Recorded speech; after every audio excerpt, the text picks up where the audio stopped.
Welcome to another Sports Frenzy podcast. I'm your host, Levon, and we have an interesting show lined up for you guys tonight. It's a show that you guys over the past week, over the past months, had been accustomed to us doing an interview on a Wednesday. But as I said before, this is a show like no other. And tonight with me, I have a man who has a lot of pedigree behind him. If I start to list out all his accolades, then I won't stop tonight. But we're talking about none other than Orain Brown. He's the president of the Jamaica Lawn Bowling Association of Jamaica. He's also a football agent at JA Sports Multimedia Company. He was formerly an agent of Trafford Sports, and he was once the general manager of Newstalk 93 FM. And this was the man who brought about a particular sports show over Newstalk. Won't name it on the show because we're not going to give that any more strength. But this is a man of a lot of pedigree. Welcome to the show for the first time, boss. Thanks for having me. All right, so where we're going to start tonight is we're going to start about the Jamaica lawn bowling. A lot of people are asking, what is that? What is even lawn bowling? I know that people have been accustomed to lawn bowling. So give them a brief idea what all about. Just in brief, in terms of lawn bowls, it's a Commonwealth sport, so it's played mostly in the Commonwealth. Of course, it's an English sport. The thing is, in regards to how it's played with a oval ball, and the aim is to roll that ball as close as possible to a smaller ball that is more round shape, called a jack, and you get a point based on how close you are. So based on what's going on with that particular association, we've been building it out for the past 3 to 4 years. Specifically, we have a facility in Westmoreland, and we have approximately 10 members that actually play on a regular basis at a small hotel facility in Bluefields. We also have international players that are mostly based in England, in the diaspora, and that was how I actually got involved specifically in setting up the association, and of course putting together a team that participated in the Commonwealth Games in Australia a few years ago, and we did pretty well. We sent a 2-member team to of course to play in singles and doubles, and significantly our singles player Andrew Newell did significantly well, where he defeated a highly ranked English bowler, and that of course was significant for Jamaica. Euphoria, similar to when we participated in the Winter Olympic in terms of bobsledding. It had that level of effect on the sport. So we're actually trying to build going forward. We have plans to put a facility in Kingston. We want to get more persons playing the game. We want to, of course, introduce this to the schools. So it's an overall thing. In regards to answering your question surrounding bowls and lawn bowls, of course, this is played on lawn, or it's on AstroTurf. And the bottom line is that we want to get as many people as possible in Jamaica playing the sport. We have started some work on it, but we do have a long way to go in terms of the ideas surrounding it. So hopefully we'll be able to do all of that. Of course, next year is the Commonwealth Games in Birmingham for 2022, and of course we're sending that team to participate in that event also. So we have an international coach out in New Zealand, and he's working virtually based on what's going on in the world with COVID-19 in preparation with a few of our bowlers. All right, you somewhat answered the next question that I was going to follow up, but I'm going to split it since as we're versatile around here. So my question to you now is, all right, in terms of attractiveness to youngsters, because you know that perennially we have become accustomed to football, track and field, cricket, and all those major sports. These are the sports that people tend to be drawn. So with that being said, are you going to sway these youths to stop, but not necessarily stop, but get them into drawn to this sport, knowingly that it's already so hard for people to actually get youth into playing football and the other sports. So how it's going to be possible for you guys to draw them into lawn bowling? Well, I put it this way. As I've told a lot of people in regards to when we set up this association, our plan is not to rival the popular sports like cricket, football, track and field. We're building a niche in regards to the people who want to play, and we have people playing already. So, in regards to getting young people playing the sport, we have a competition that we had plans to start this year that we have been in communication with ISA to start probably with a handful of schools, probably like 5 or 6, a couple in the corporate area, a few outside, probably the traditional high schools, and based off that, engage the youngsters for them to actually play. It offers a lot in regards to travel, etc. If you're playing, we also in terms of our governing body, which is World Bowls, they have a international competition specifically for youngsters, under 21 competition that they're looking to push. And there's an event coming up in December that we're trying to send some persons to. So I would say in answering your question, um, we're trying to get everybody to play, and it that will be through the schools. And once we can educate persons about the sport and have them playing, it doesn't matter what sport it is. If it's lawns, bowls, that's new, or it might be another sport. Once you get somebody playing that sport and they like it, they understand the rules, I think we can go from there. All right, I heard you made mention of a coach out there in New Zealand. Is it that is an international coach or is someone with Jamaican background? No, this is a coach out in New Zealand that was recommended to us by World Bowls to help us to develop our programs here in regards to helping our athletes. Of course, participating in the call games is the highest of the highest in regards to lawn bowls.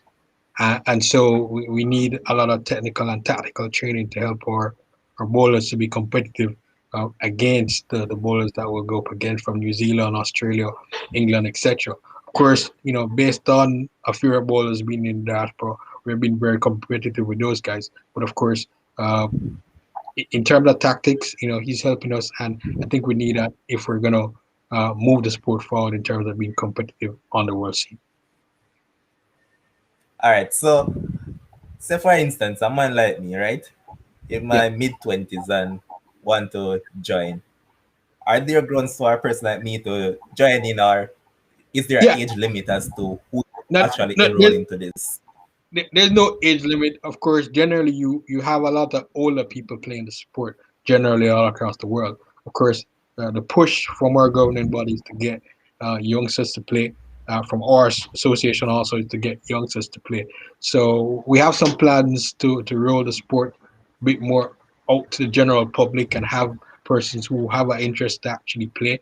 A few years ago, I did have a open tournament in collaboration with the hockey federation, where at the Mona Hockey Field, where we had persons come out and participate, and we went through the rules, etc. So if you want to play, all you have to do is, of course, send us an email or at lawnbowlsja@gmail.com, and with all your details, etc. And we'll try to get you involved in actually playing. Okay, so we now jump over from the president Lance Bowl to the football agent. Because as I Okay. said, you're a man with multiple facets. So now over to you being a football agent. Where did it come for you being an agent? Because it's not often we hear that a man out of Jamaica just get up and want to be a football agent. So where did this drive come from? To be honest, I was a kid, I was always interested in sports. So, and I battled between cricket and football at a younger age. I was exposed to a lot in regards to playing and watching other sports, and I would travel a lot as a youngster. And in a guy, I watched this movie years ago, and it has been the catalyst for a lot of things in terms of persons getting involved in being a sports agent at some point if they would want to be involved, which is Jerry Maguire when I was a kid. And that kind of influenced me to want to take that path overall. But also, apart from football, I did have interest in other sports. So it was basically putting together a plan, developing that, and launching that out and working on that gradually. Of course, Jamaica is a different market in regards to that part of their professional career. It's not like they would want uh, the persons here to actually do that. But the bottom line is that I had a dream from when I was young. The movie and being heavily involved in sports and watching a lot of sports and playing football and that gave me the drive and initiative to actually trying to figure out in terms of how to do this. So I would say it was based off that. Okay, before I And move and on to and my next and, question. and at some point, I thought I was good enough to be a professional footballer, um, and I injured. Yeah, I fractured my ankle playing football, and I fractured my wrist. And And that was it. yeah. So, but I still play from time. Okay. All right. Before I get into my next question, around there we don't leave out our viewers. So here's one of our viewers, Akil Henry, asking: do you have to study both law and business to be a sports agent? Um, I would recommend. Cause I went to law school, so I'd recommend legal knowledge of any type to actually be a football agent. You know, the thing is not a necessity in regards to how you go about it. There are different ways, but I would recommend that. More, I think I think in regards to contract and stuff, legally you have to be sound to do that, and you have to understand exactly how to move specifically surrounding that and how to negotiate. Business wise, yes, I'd also recommend that, but it's not a necessity. Okay. And now lead into my next question. My next question to you is who are a few of the players that you have represented that are currently on your books as clients? And Well, also your reach. what was the last one? And also Also what? your reach in terms of being an agent, which Okay, okay, market okay. have you tapped into so far? Okay. I have quite a few footballers that I've signed that I'm actually working with. Um, well, one of the main guys I'm working with now is a guy called Grace Stando, out of Sweden. He was of course born there. He also represented the Democratic Republic of Congo. We just got him a deal in Sweden. We're working on a few other things for him. Probably a move to Finland or possibly to Belgium or probably another deal in Sweden. So we're actually negotiating uh, a few of those things at the moment.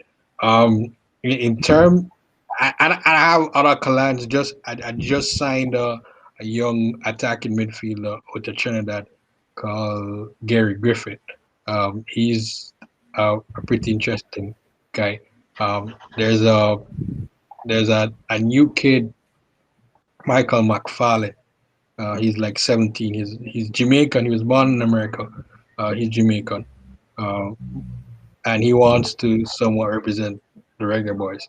So he recently, well, I just signed him to basically negotiate something for him to actually possibly be a part of the whole Reggae Boy setup.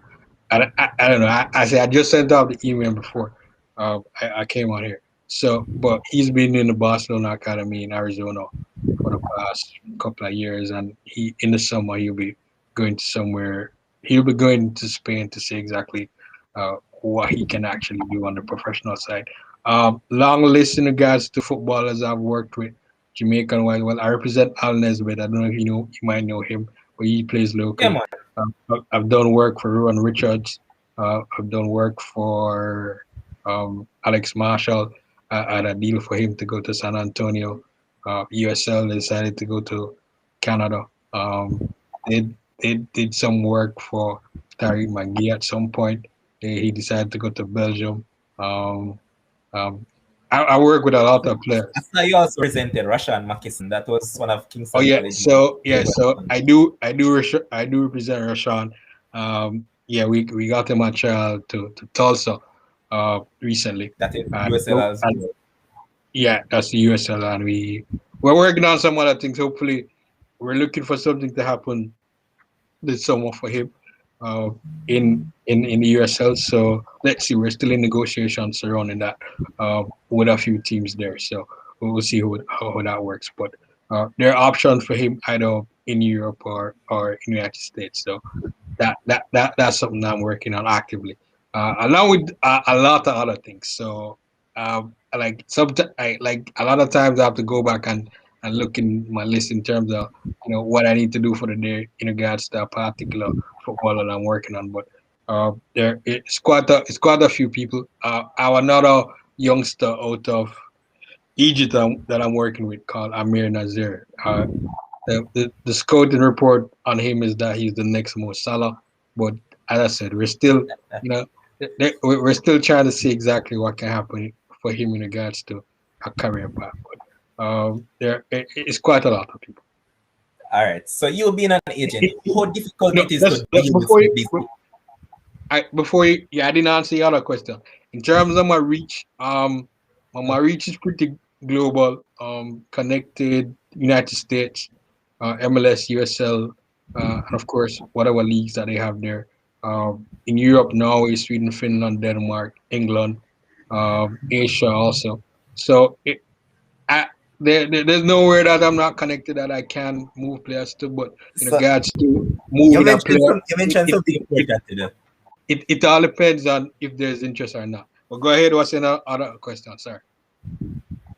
You just mentioned something important because you just mentioned England. I know that majority of us in Jamaica are more accustomed to the English league and all of that. Yeah, we might watch other leagues, but you know that the English league is basically closer to home in for us. We're Have brought you up ever on gotten it. have you ever gotten any player into any team in England? In England. I tell you, I used to work for a company called Trafford Sports, and we managed Clayton Dawson. Clayton Dawson played for Birmingham City, and he has played for a lot of top clubs in England. No, at the time, in terms of working for them, I helped them out in terms of sorting out certain things, in terms of him getting on the Jamaica national team, and he was able to come and represent Jamaica, and he played a few games for us. So I would say, yeah, we've worked on a few things in regards to that, but the market for a Jamaican player making that transition is not that easy, based on everything that goes on there. Uh, to be honest, there's a deal that happened.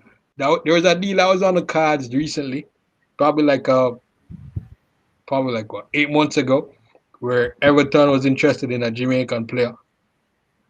Um, but yeah, it didn't happen based on the situation. And it's a big name Jamaican player, probably the biggest name we have in football at the moment. You wish to say it? Nah, I don't want to talk about All right, boss. You're an agent and you have seen the standard of football in Jamaica now, and you have seen some of these players because I know that you have a scouting team that is being put together and all that, because you know how football works, right? it. So based on all these talents that you have seen, are there any particular player that is currently playing in the Jamaican Premier League that you'll say, yeah, you'll probably take on board as and represent them? Like obviously there are a few players that I like because I do watch the league in depth. Like from a striker perspective, speed perspective, I like DeAndre Thomas. He's at Portmore. It's that guy I've been working with also. He's signed to me actually, so so I've been working with him. So I like him as a talent. Um, Kyle Ming, interestingly, Kyle Ming is a Cavaliers? yeah, and and let me tell you a story. Before Cavalier, this guy was a standout at Bridgeport, and his handlers at the time reached out to me, and I made some connections, and we got him up. We got him a trial at Columbus Crew. And the story behind that was that he was supposed to go, but when he went to the embassy, it didn't work out in his favor for him to travel. That sent the invitation, etc., for him to actually go, and because they had a combine, and this was before Cavalier. This was like Mining Cup, Bridgeport. They saw it, and so like he's I think he's a pretty good player in regards to the league, and he needs to be exposed more, even at that young age. So he's a standout for me in terms of how he plays, and so I would say him. overall than anybody else in the league from a defending standpoint. Of course, I like other players, and we try to represent anybody. Ron Richards is a guy that stand out for me, and I saw him years ago when he was playing for Jamaica, and we're still doing some work with him. Just to say, just the in retrospect, the guy that wanted Kyle Ming at Columbus Crew, he's now the head coach of the U.S. national team. So that's the show. Oh, wow. Um, I see another comment down in the comment section that is actually interesting. So someone is asking this question again. It's Akeem Henry. He's saying that do you experience any difficulty getting overseas clients because you're a black Jamaican man? Getting overseas clients. Yeah, To be like players honest, outside of Jamaica. now I think it's more easy. All right, it's more easy to deal with players outside of Jamaica than to deal with players Oh, in Jamaica. Let me tell you what. Um, like if I get in contact, for example, when I started working with Grace Stando, Swedish guy, African guy, we just made contact. He told me what he wanted. We worked easy 1-2, and we got a deal. Now, the bottom line is that outside of Jamaica, football is very liberal. I mean, people move from league to league. A lot of time, free transfers, etc. Now, when you in Jamaica, when you talk to a player, right, because the clubs here we're so archaic. Football hasn't moved in a long while. I tell people football hasn't moved since '98, and and the bottom line is that all those variables still exist in Jamaican football.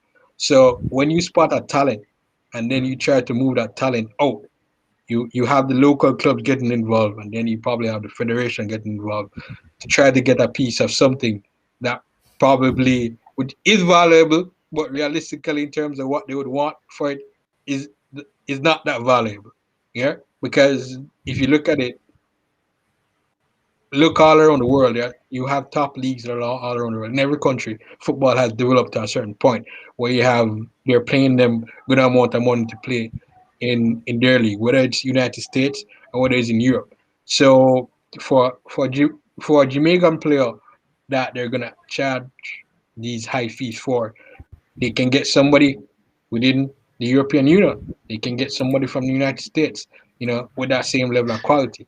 So what I always say is give the kids or the youngsters playing football here the opportunity. Because why are you keeping them in the local league? If you don't get a particular price point that you might want. So the bottom line is that the thing is football is not fully professional in Jamaica. And the bottom line is that a lot of the footballers are easily influenced by the clubs and the federation into certain things, especially if they have a one cap or a two cap. So, and the bottom line is that how we look at football in Jamaica is that has always been through that lens. So if let's say you have a particular striker that has scored like say 13 or 14 goals in the Premier League, and I go to him and I say, listen, I have a club in Reno that's interested in you. Like, let me do the deal. I can move you XYZ. Speak to the club. The club might say, all right, fine, we'll take a look at this guy. But we can't pay a fee. Yeah? But we're willing to give him the opportunity. It might be a loan or a free transfer. Out of respect, I might go to the club and I say, local club, and say, listen, this is the opportunity. What's going to happen? They're going to tell me they want X amount of money for the player to move. So a lot of times those deals um, don't happen because of the clubs wanting X, and then if it's a club that's linked to the federation, you know, then that's another story. But those things happen a lot in regards to negotiating for players in terms of getting them the opportunity. Hopefully, the players can understand a bit more that the power is in their hands, and when a guy like me approach them to actually get them a deal, they can listen and understand and take the guidance in regards to me actually giving them a better opportunity than them actually staying here. so you answered the question that I was going to ask you because I was about to ask you that how difficult Is it to work with some of these players in terms of getting them overseas? But you just went ahead and answered it. So my final question is that are you limiting yourself just to being a football agent, or do you think about getting out of that? Since as you're a man who said that you were brought up on cricket and other sports, do you think of Uh, representing players of other sporting disciplines? to be honest, I, when I was young, I probably had a slight interest in cricket. I really don't anymore. Um, it's I play cricket also, and I don't anymore. I'm just a 100% football. So the answer to that is no. Probably we might look at some commercial stuff if it comes to me, but nah, I'm 100% football. I'm football players. And I've done deal for track and field athletes, meaning that my first, I've I worked with Karen Stewart, still work with her. I did the highlight deal for her when she was the face of that. And recently, a few years ago, she went to coach in Finland to a football team. So I also did that deal. So if it's commercial, yes, but I'm not interested in working in regards to representing people outside of football. All right. So the final thing I'll say to you is that I want you to be the agent for Sports Frenzy because we need this to get international and global. So you need to But negotiate but something on y'all behalf, man.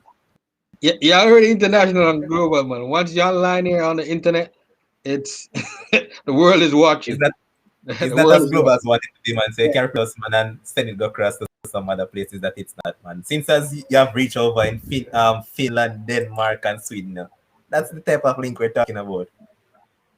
All right, no problem, no problem. But I definitely understand what you're saying in regards to that. If I can help out, sure, not a problem, not a problem. Yeah, man, represent Sports Frenzy because the producer will be proud of that now. Not true, Josh? Of course, why man? So, Yeah, boss, it was a pleasure doing this interview with you, man. You shed a light on a lot of things that we never knew about. It's the first time we're actually speaking to a football agent for that matter, and also talking to someone about lawn bowling. I never have a clue what this was actually about, to be honest. You were the one who actually taught me just. And as I said, it was a pleasure to do this interview with you because you've been a busy man. You never have to come on Sports Frenzy, but you take your time out just to represent us. And you're part of the family now, man. You're part of the all right, Sports Frenzy family. And I know you're not going anywhere because you'll be here to discuss some of the football action that is going on in Europe. So stick and stay. You're joined by a few other guys now. all right, not a problem, man. All right, sounds good. Respect. All right, so guys, that was an interview with Orin Brown, football agent and president of the Jamaica Lawn Bowling Association. Man, it's a big deal, man. Now we're joined by Shakes and one Ryan Lawson. And I have a come to give Ryan because Ryan said that Portugal would have kicked up my team and that never materialized. So take a one kick, Ryan. But anyways, welcome Shakes, welcome Ryan. How you doing? I'm good. Good, good, good. All right, wonderful. So Ryan, I know something I really want to look too forward no further than well, yeah, I have to start by Hungary and yes. Hungary picked a point of France early Saturday morning and I see a lot of people going around and say that, oh, Hungary is France bogey team and all of that, but France was awful in the match. In my estimation, and Paul Pogba once again showing why I, for one, don't really rate him as highly as a lot of people do. He's consistent at being inconsistent. Takes your take on this match overall. Yeah, you couldn't sum it up any better, right? And that is what prevents Paul from being a world-class talent, right? He has the potential, but guess what?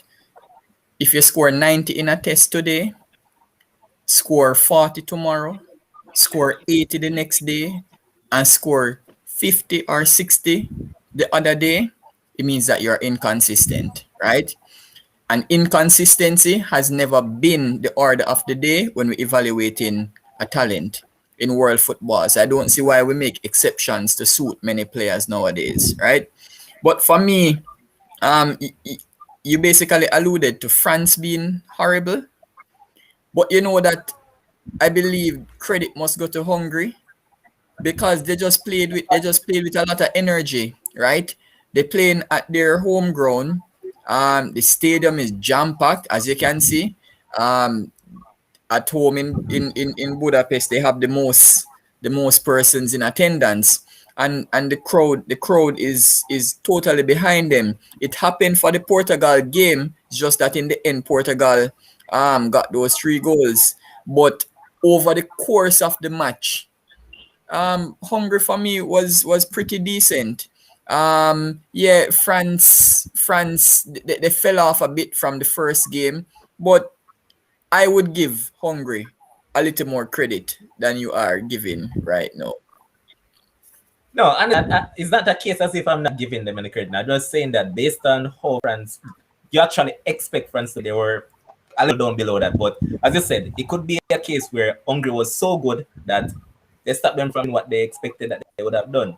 But Um, Levon, for France, France has never been a team, even going back to Euro 2016, right? Or even a year before. I don't think France has ever been a team that blow teams off the park, even when they're winning. Croatia World Cup final. That was the Mbappe show. But And 4-2, it was 4-2 in the end. That's not blowing away the team. Yeah, that's not blowing away the team. I'm going to stick by my point though, Shakes, before I move on to the other guys. I said it before Euro start. I'm going to say it again. I don't care if the French fans want to be hurt, but France will not. They will not win Euros 2020. I said that. Dimo, long time we haven't won since West Indies from the other day. And it. Yeah, man, West Indies have me a drink, So you saw these guys, right? And do France resemble anything, any sorts of a team that can actually win this title since as they went in as favorites? Yeah, most definitely. I think you're being very harsh on France. I think they look really good first game coming through and until this game. We sometimes we don't give credit to the opposition and I think Hungary set up really well. They set up really well and we need to give credit to the team. It's a matter of making the opponent look a certain way. And I think France throughout the whole tournament so far, they've looked good, but Hungary came with a game plan and they were so strategic in how they executed the game plan and it worked to a T. I mean, at one point I thought they were going to win the game because they were so solid, and then a little fumble here and there in the ball. I don't know why the guy let the ball bounce in the first place because we're taught never, as a defender, you don't let the ball bounce. And from that ball bounce, we know Mbappe there get onto it and, he created the chance for Griezmann to score the goal. But I thought Hungary played extremely well. The guy, I don't know the guy's name who scored the goal, but him almost get the broadcast a heart attack in the corner. Yeah, but it was a good game. I enjoyed that game, man. Levon, you get it wrong when me and Dimo agree on something. Yeah, man, it might be extra harsh on France. But all right, we'll just move on from France since as you guys said that I'm being too harsh on them. No, Ryan, tell us someone give you a kick still now. Even though I said that Joachim Low is an idiot, I still maintain this percentage of chance that yes, he still have a little bit of sense left in him, but I still stick to the point that he's an idiot. No matter what him do, he's an idiot. But Germany and Portugal, they went at it in a game that is dubbed the game of the tournament so far. A game of attack and no defense because both teams showed nothing in resemblance of defense. Germany was awful, especially on the right-hand side where Joshua Kimmich just basically vacated that area and just lived in the Portuguese fan. He tormented Nelson Semedo. Well, I mean, Nelson Semedo is not really a footballer either way, but he tormented him for the entire 90 minutes, and it was a masterclass by the two fullbacks. And the difference between this match and the France match was that we allowed the fullbacks to do what they're to do, and that is Robin Gosens should not, and I repeat, should not be a ball carrier any at all. That man should be there to run onto passes by the midfield and all that, because that is what we have been accustomed to from Atalanta days and now what we saw in this game. And he had a very game. And people are saying that the reason why he had that sort of game is because he asked Ronaldo for the shirt swap in Syria Ronaldo never gave him the shirt, and the man said, "Here, what? I was going to upstage, you know." But anyways, Ryan, your take on this game? Oh, and one thing before, Bruno was missing in action. Just let me get that out there, because the people But are not thinking that. everybody saw that. Only time I saw Bruno was when he was coming off the field. Get the feedback. Yeah, man, sorry. So, Mind the Man U fans. Mind About the the Man U game? fans kill you. Yeah, but I mean, even them say it. About the game though, it was a weird game in the sense that the playing pattern of the game. I was not expecting such lackluster defending from a team that is known for their defending in Portugal. There was no cohesion in terms of the defense, the defensive midfielders with the front four. It was just lack of cohesion along the lines. You have two DMs and you have two wing backs for Germany, and the two DMs are not trying to pick up the wing back. I don't know what I don't know what their role was, but I did not see a role from them in the game. I did. All right, Ryan, What- ask you a question. what- Since as you mentioned that, Yeah. the question to you is that how are you going to pick up the wing backs when over on the right hand side, Germany basically doubled up on the Portuguese? Notice that Matthias Ginter was basically playing as a right winger because majority of the match that man spent the match in No, Portugal. but the thing, half, that's so- what I'm saying. You know, the defenders are not offering any fight to keep the wing backs or the centre backs who are trying to push up. They are not giving them any competition to try to keep them back. It was just disorganization right along the lines of the Portuguese team. There was no cohesion, nothing at all. They weren't like, it's not like they tried to regroup and say, all right, these guys are attacking this way and the ball is going out wide and the Germans are doing this. Let us do this to try and counteract what they are doing. They could simply do this. Use one of the DMs to split the center backs, and you basically have a auxiliary back three, and then that way now you can counteract what the Germans are doing. Nothing. There was nothing there. And it was surprising.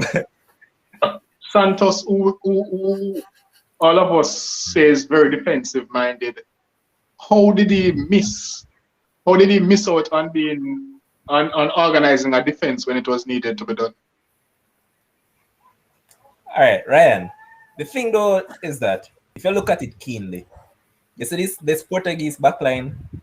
If you have pace, you can get past them easily. Ruben Diaz is not the fastest. He's a good defender, yes, but he's a slow. I'm going to be fair. He's just a snail. He's slow. No, And but Pepe- here's the thing Man. here's the thing about most good defenders. They tend to be slow, you know.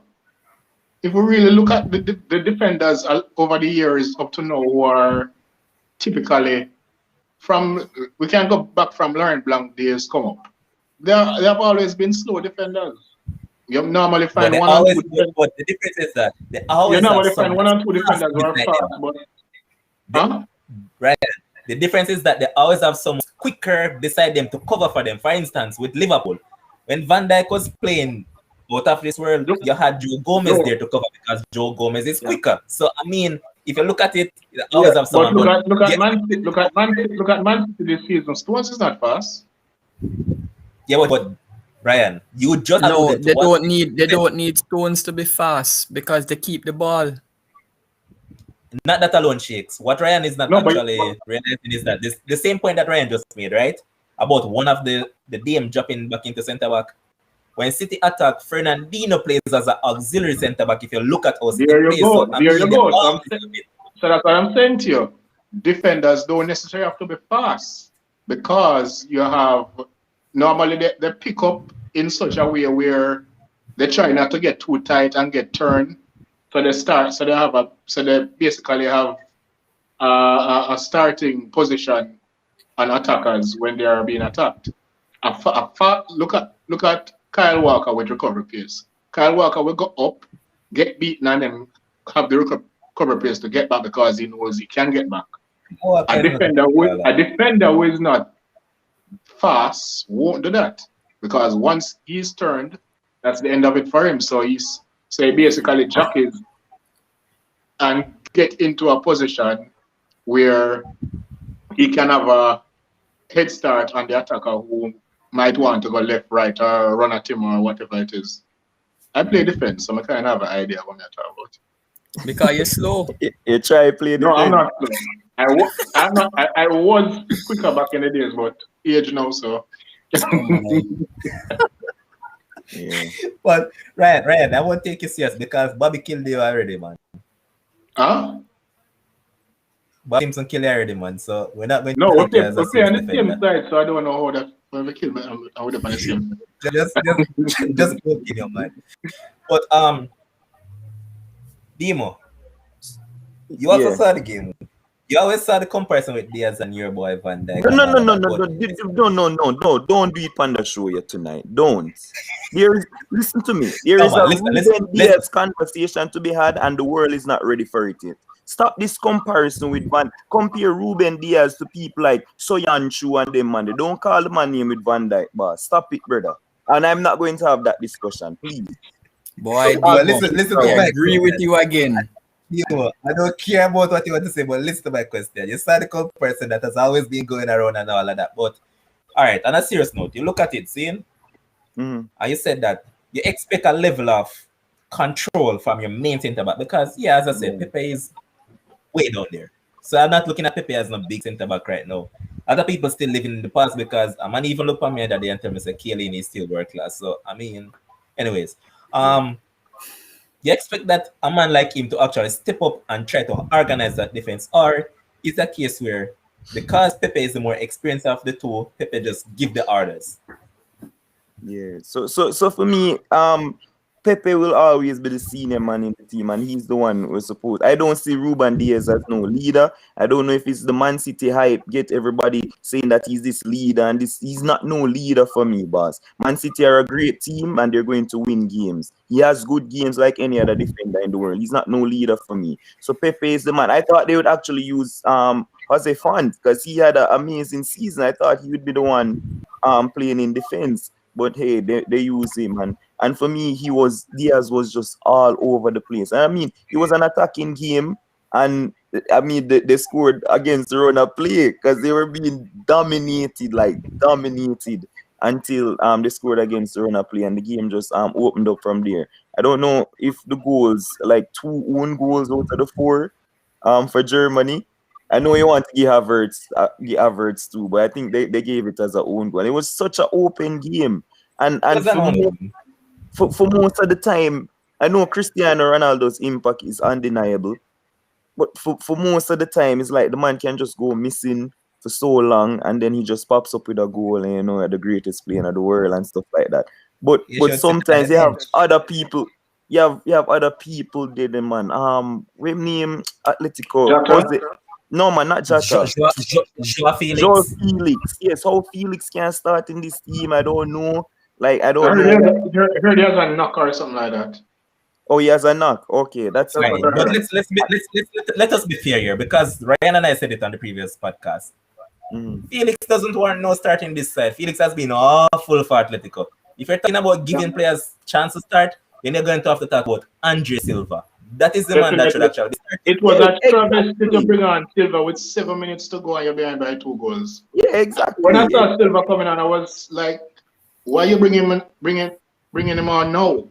What about minute 75, even minute 70? You're behind by 2 goals. Yeah, but you could see that both teams needed the points and they played really hard, like they want that win. They need the win for the group because it's so tight and it's a group of death, and especially with that draw with France and Hungary, like it can be very tight. So it was a good game for the neutral, probably not so much for the coaches. All right, Orient. So we're here talking about Portugal and Germany, right? Yeah. I'm one of Ronaldo's biggest critic. I said Ronaldo should just sit on the bench, just watch this team play and come on as a super sub.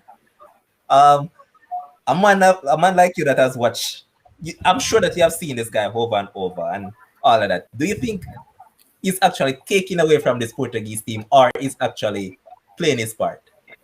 In terms of Ronaldo, like I like Ronaldo, a player that I've followed for many years.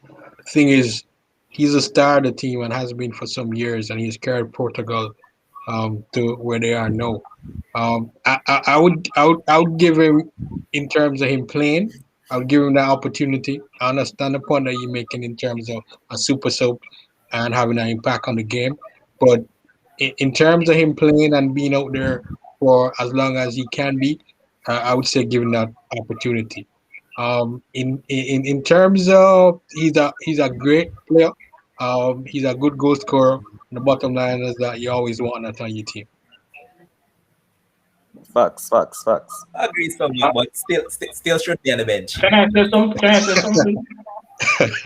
Yeah, man. Can I say something? For the France game, right? You see that front four that Portugal has, they can't go in and play that same way in terms of their organization. So I think somebody from that front four has to be dropped. And it's either Bernardo Silva or Fernandez. Because I think to combat France, you need a midfield three. Okay. And, Yeah. and you don't necessarily need two DMs, but you need to combat France's midfield. So I don't think Give the one man in the team that can actually play box to box well, the man who had a superb season for Lille in Renato Sanchez, a chance to play. I've been sitting here waiting don't disagree. I for think somebody to call the man's name. I was leading into that, which is why I said what I'm saying now, because Sanchez came on and he did well. He had some moments here and there that was not so well. Yeah, man, I remember that shot that he rasped against the bar, No, I never saw that any at all. If that had gone in, it would have been a more interesting game. But yeah, I think Portugal need to play a 4-3-3, a proper 4-3-3 for the France game, Listen. because that France midfield. Levon, this was a group of death. Bruno Fernandes has never ever shown up in a big game for club or country. Therefore, all these games are very important because it's a group of death. He shouldn't be in the starting 11. Just think about it. A man that contributed to 30-something goals in a club season is being hauled off against Germany in the 60-odd minute. Let that sink in. And you have a 35-year-old up top who is performing better than you, who is supposed to be in the prime or entering the prime of your football career. How does that make any sense? You cannot impact a game in making 2 or 3 key passes. Everybody getting up and blaming the coach and the defenders. But guess what? It was an open game, all-out attack. And if it is an all-out attack game, shouldn't it be easier for your attacking midfielder to influence the game, seeing that there's no defending in the game? Yeah.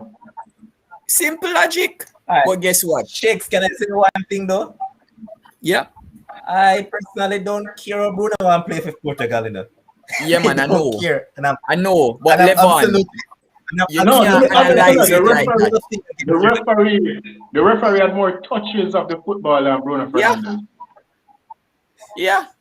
When the Levon, referee let me tell you stopped- when something. the referee- I know when the referee stopped the game I know it doesn't matter to you. I know it doesn't matter to you personally, but at the end of the day, we're analyzing the game. And if a man not worth his salt, it's simple. Go and sit down in the sea. Shakes, you know me by now. You know that I'm one of Bruno's biggest fan, but you've always heard me say one thing. Once the man not do that, brother, take him off of the field. Send him around this ago. Yep. I would love if Portugal actually keep him on the bench, You know that means more rest for the new season. I would love if they just bench him entirely for the rest of the campaign. Yeah, but Levon, for your player to improve at even club level, you want him to be performing against the best teams in the world, and Germany and France are 2 of the better teams in the world. So you want him, especially for club, if he can He perform in hasn't played those against France yet, so moments. don't jump the gun. Huh? You did what? He hasn't played against France yet, so don't jump the gun. Yeah, No, but when you you see, talk, even if he has that one good game, it's still 2 bad games or 2 horrible games versus 1 decent game. The odds are not in his favor. Yeah, but the odds would be in his favor because he would be impacting a game of significance. Because remember that Portugal need to win tomorrow, Yeah. right? And Wednesday. if he impacts that game and huh? Wednesday. Wednesday, yeah. And if he goes on to impact that game meaningfully, you have to give him a lot of props because he turns up when it matters most. Yeah, but what's the likelihood that Bruno can show up versus N'Golo Kante? That's next to nothing. Yeah, but they can't and then guess what? Pogba will have one of those games again. He gone missing because, as I said to some United fans, if you're going to say Bruno is this, you have to say the same thing about Pogba. Both of them are in the same bracket. They are consistent at being Inconsistent inconsistent. players. Yes. Correct. There you have it. You know what I love before I about move on- international football is seeing you guys bash on a club players. It is such a blessing, boss. Because you know who did that against Manchester United, we not be like, no man, it wasn't such a bad game, man. He was No. alright. Demo, you're lying. I No, always Demo, you are I the only always one. bash the players when they You're don't the only one perform who well. don't bash your players, them, you know. Exactly. Everybody here is a bash them players. That's There definitely you Yeah, go. I've heard Ryan cuss the players. Everybody knows me cuss Wally Manu players. Levon does the same thing. Yeah, that's what Dima does. As Josh said, Dima only cause players like Raheem Sterling who are former players of Liverpool. They don't actually Let's move But on. before I move on from Germany, let's not forget one. I am sure Demo praise Morata. Yo, we're mute my mic, brother. Let's get one thing clear before I move on. Remember that 99% of Jamaica and also the world said that Germany won't make it out of this group. And I live on trail is that 1% right there that's saying that yes, Germany will. That's not true. That's not true. We said Germany come third. Boss, so we're not make it out. Don't come with that. No, coming third gives that chance. I remember that Sheikh was also on the side that as Levon is. Sheikh said that yes, Germany will make it out. It was just guys that doubted Germany. So Thank you. I said Germany for third. yeah, I mean, you're not going to make it out. yeah, but I could finish third with 2 points. So I mean, I still didn't have to make it out. Well said, what I'm saying. well said, Third. Levon. Third gives you a two-third possibility of making it. Boss. Now, but that going to go on like because you might be one out of the 99% that gave us third. A lot said that Germany won't make it out of the group. Yeah. But let's move on. Next up on Saturday, after we saw 2 enthralling games, there comes the snooze fest. And I did exactly what I wanted to do. From I saw the fixture list from the previous day, I said that, here what, I'm just going to watch the 2 first matches and peep here and there to see how Spain is actually playing to decide whether or not I should watch the entire game. And as I said, I just kept on going back and forth in the game because this was an awful game. It was an awful exhibition of a team that lacks a cutting edge, lacks an identity. All they do is pass. That is pass, not pass, true. pass. That is definitely No, not to be honest with you, That I is enjoyed the definitely not game. true. And you know why I enjoyed the game? Why? I enjoyed the game up till Morata came out. Alright, so punishment. It was Fair fun thing, watching them play. Listen, you see this narrative that everybody have. First of all, let me just make this clear. Like everybody here know that Spain is fine, right? We're good. I don't want Spain to peak right now in this group stage. Because once we win the game that we have to play next, then we're going to start to peak when the competition is getting deeper. I don't need to peak here. Remember when Portugal only get the 3 points and went on to win the whole thing? I don't need to peak right here. So To be honest, I think Spain already peaked in the group stage. I don't see getting more than 1,000 points in the other matches. Hold on. So let me finish the map. right? Producer, And you see this, producer Ryan has been sending uppercuts here, there, and everywhere from the other night. you see this, you see this narrative that everybody keep, because I watched the show when I couldn't be on, and when I keep on, I say Spain just passing, like it's for no reason at all. That is not true. Like in the game, we had 12 shots and 5 of them were on target. So why are we saying like say the man them never create no chances and stuff like that? No, we were creating chances and Morata was Demo, missing the chances. We got a Demo, penalty in the game. The man missed the penalty and Morata kicked with the ball right after the Demo. rebound. Like it's just One they're quick thing. just not scoring their chances. One quick thing though, Demo. You know that I can be right in the box and just be able to roll back the ball to the keeper, and that is put down as a shot on target. So I know that the man them there do. All the way watch the game. That's not what was happening. I'm just saying because No, you're but that- highlighting that. But that's not shots on irrelevant. target. I'm just That's listening. irrelevant to this game. That's not what It's was not. happening. That's not what was happening. The guys were creating tons of chances and just not scoring the goal. And the one game when Lewandowski decide to turn up, it have to be against Spain. This one game, right? It have to come up against Spain, right? And more, like, listen to me. I don't know why we're not even starting Thiago. Like, I don't know what's happening. But like I said, I'm not worried because bug. we don't need to peak right now, and I'm fine with it. We just need to get the job done against Slovakia, and we'll continue to progress right after that. Because I don't know what's Right. happening right now in terms of team selection and keep playing Morata. Just play Gerard Moreno and finish. Like, just leave it. I mean, he missed a couple chances in Morata will both games. start every game. Morata is Luis Enrique's favorite prodigal son. So, I mean, you can just keep on looking forward to see Morata. Like, no, let's see. Especially with Morata scoring, I'm glad he got that goal No, because I get to see him in the next game. you see the thing with I Morata.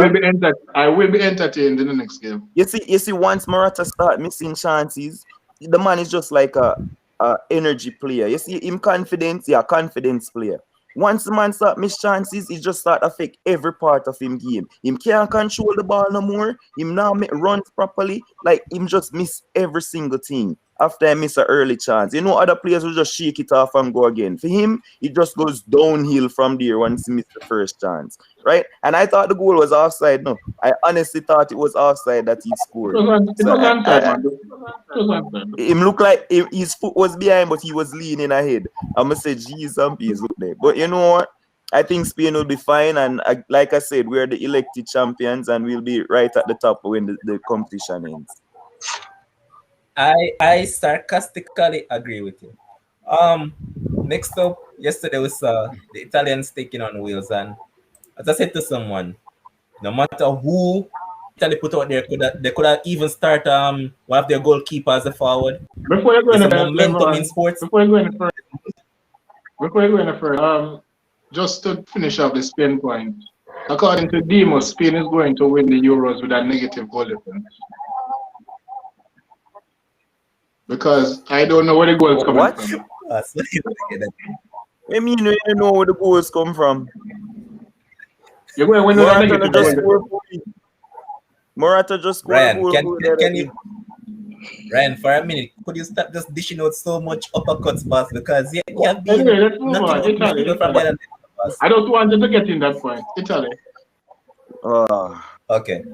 So as I said, momentum in sports is a big thing, and it doesn't matter who you start, as long as you're on an unbeaten run and things are going your way, there's nothing to stop that. So it doesn't matter if you want to start even a 12-year-old kid out there, they'll actually do well.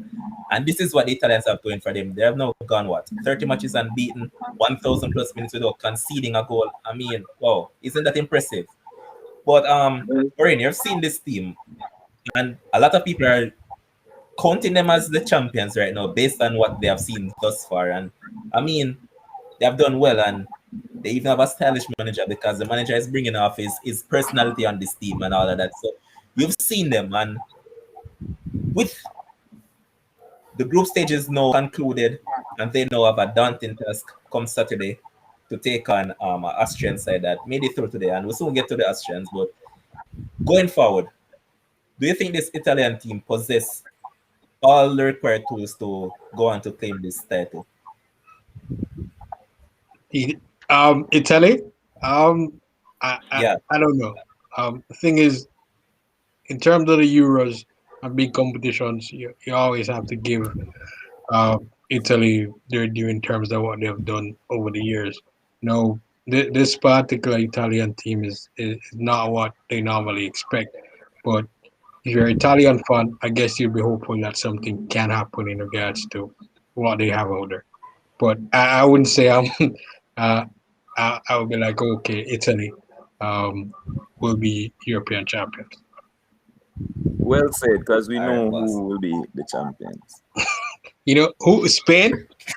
Okay. All right. Um, so Shakes, you finally decided to take the time out to actually watch this Italian juggernaut. And yesterday, they completely changed the midfield. And Verti came in, and yes, he had a wonderful game. But you know who was being the main orchestrator of this Italian band? A man whose with term has been low, and sometimes he was even dropped by one Frank Lampard. But it's none other than Giorgino. Everything good for Italy goes through Giorgino. And Ryan, I know that you're happy about it because you're a Chelsea man, but Not Shakes, really. you've seen Not this really. team, and boss, stop this one. Anyways, we saw this No, Italian team yesterday. Jorginho for Chelsea and Jorginho for Italy have always been two different Is players. it two different So, people?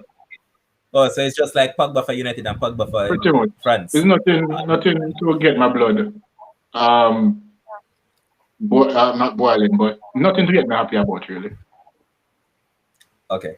So as I was saying, there's one thing that we would have been happy about yesterday, and it is seeing Alessandro Bastoni actually starting, and he did acquitted himself very well. So Shakes, on that note, what do you think of them? All right. So yeah, you pointed out the momentum in a tournament. And you pointed out momentum. Demo spoke about some deceleration, right? But that's some What? physics, some deceleration. I spoke about that. Me not Yeah, even know man. the word the boss, so me never think like when me say that.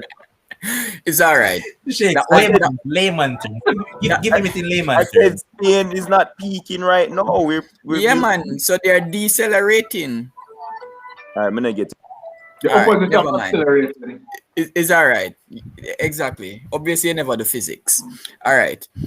Anyway, Italy, as we predicted, he was going to change up the team, give some guys just in case, for the latter stages of the competition, a player or two might get injured. So you try to incorporate the rest of your squad. Doesn't make sense. You keep on playing the same 11 or the same 12, 13 players throughout the tournament, because you may buck up on a big side in the semifinals or finals if you get there, and you might need somebody to come off the bench and provide some form of inspiration. And for me, the team that has done that the best thus far in the tournament has been Italy, right? Yes, they've been on the long run. I think the cohesiveness within that unit is exceptional, right? You can see it emanating from the manager himself and to all the players, right? And listen, I'm not gonna get up and say Italy going to win Euro, but for me, yes, they are definitely in the top three of the teams that can win it, right? Because not only do you allow for the other players, the main starters to get rest, right? But you can, even in the knockout stage, in that round of 16, you can beat that Austrian team easily, right? If things go well, and you'll probably be leading that game 2-3-0, right? You may be able to take off some of your starters again and give them some more rest time, right? So for me, Italy, they are well positioned right now. They're probably the best positioned team, right? And that is just being honest about the competition thus far. Things might change after the next round, or 2 rounds from now, because I don't believe Austria can beat Italy, right? But based on where the competition is now, Italy for me, the entire team. They basically have a full squad, right? And the energy does not change even when you throw in those subs or reserves, if you want to call it that. And I mean, it's a very strong reserve, if you ask me. Yep. I mean, it's superb, man. Because if you look at even Matteo Pessina, the man who scored the goal, that man had a superb season for Atalanta. You know? And he did not make the original 26. It was because Pellegrini got injured. That's Lorenzo Pellegrini of Roma. So yeah, then you have a Chiesa, Bernardeschi. Well, Bernardeschi is a bug anyways, but I mean, yeah. When you look at the team, man, it's a team filled with a lot of talent all over, and they have, if you look at it, they have a backup in every position, quality backup in every position. Because even Donnarumma, yes, they might give Cyril good a game, but Alex Mert is a very good understudy to Donnarumma, even though he's older, but he's very good. So this is a well-oiled team, man. Demo. Yeah, just to reiterate, like when you say well-oiled team, Italy haven't conceded a goal yet for the tournament. That's crazy. I can't believe they've not conceded a goal yet. You never heard what I said at the beginning. They haven't conceded a goal in over 1,000 plus minutes. 11 games. 11 games. That's what I'm going to tell you. It's 11 games now they haven't conceded. Yeah, that's definitely well-oiled. But like I said, I know who's going to win the tournament already. But they're looking good. As you guys know, Italy is the team that I said would be the dark horse coming into the tournament, and they have risen from dark horse to a favorite right now. But the real test begins if and when they make the quarterfinals against Belgium. That is when. So Shakes, there's a question on the screen for you. So I'm going to wait until Ryan finish up. Yeah, that's basically what I said. The real test for them is going to be at the quarterfinal stage onwards. Boy, that won't be yeah, you're actually right when you said quarters, because they're going to kick up Austria in the round of 16. Shakes, so here's a question I'm real Eden asking you. Question for Shakes. If they should make it to the final with either two of the other teams in your top three, who do you think would win? All right, top three right now based on performances. Italy, France, Belgium. Right? Those are the top three performers for me at the Euro thus far. But guess what? Netherlands. No. Go easy. That group is too easy. Yeah, way too easy. I can't judge you beating weak teams and say, oh yeah.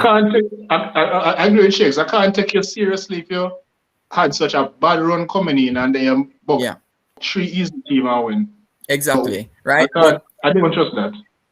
Yeah, but going back to the answer. So Italy, Belgium, France.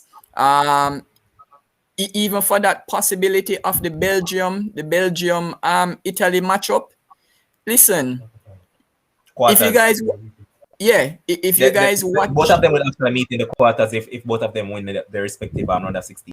Yes, so if you actually watch that Finland game today, for me, Italy can beat Belgium easy.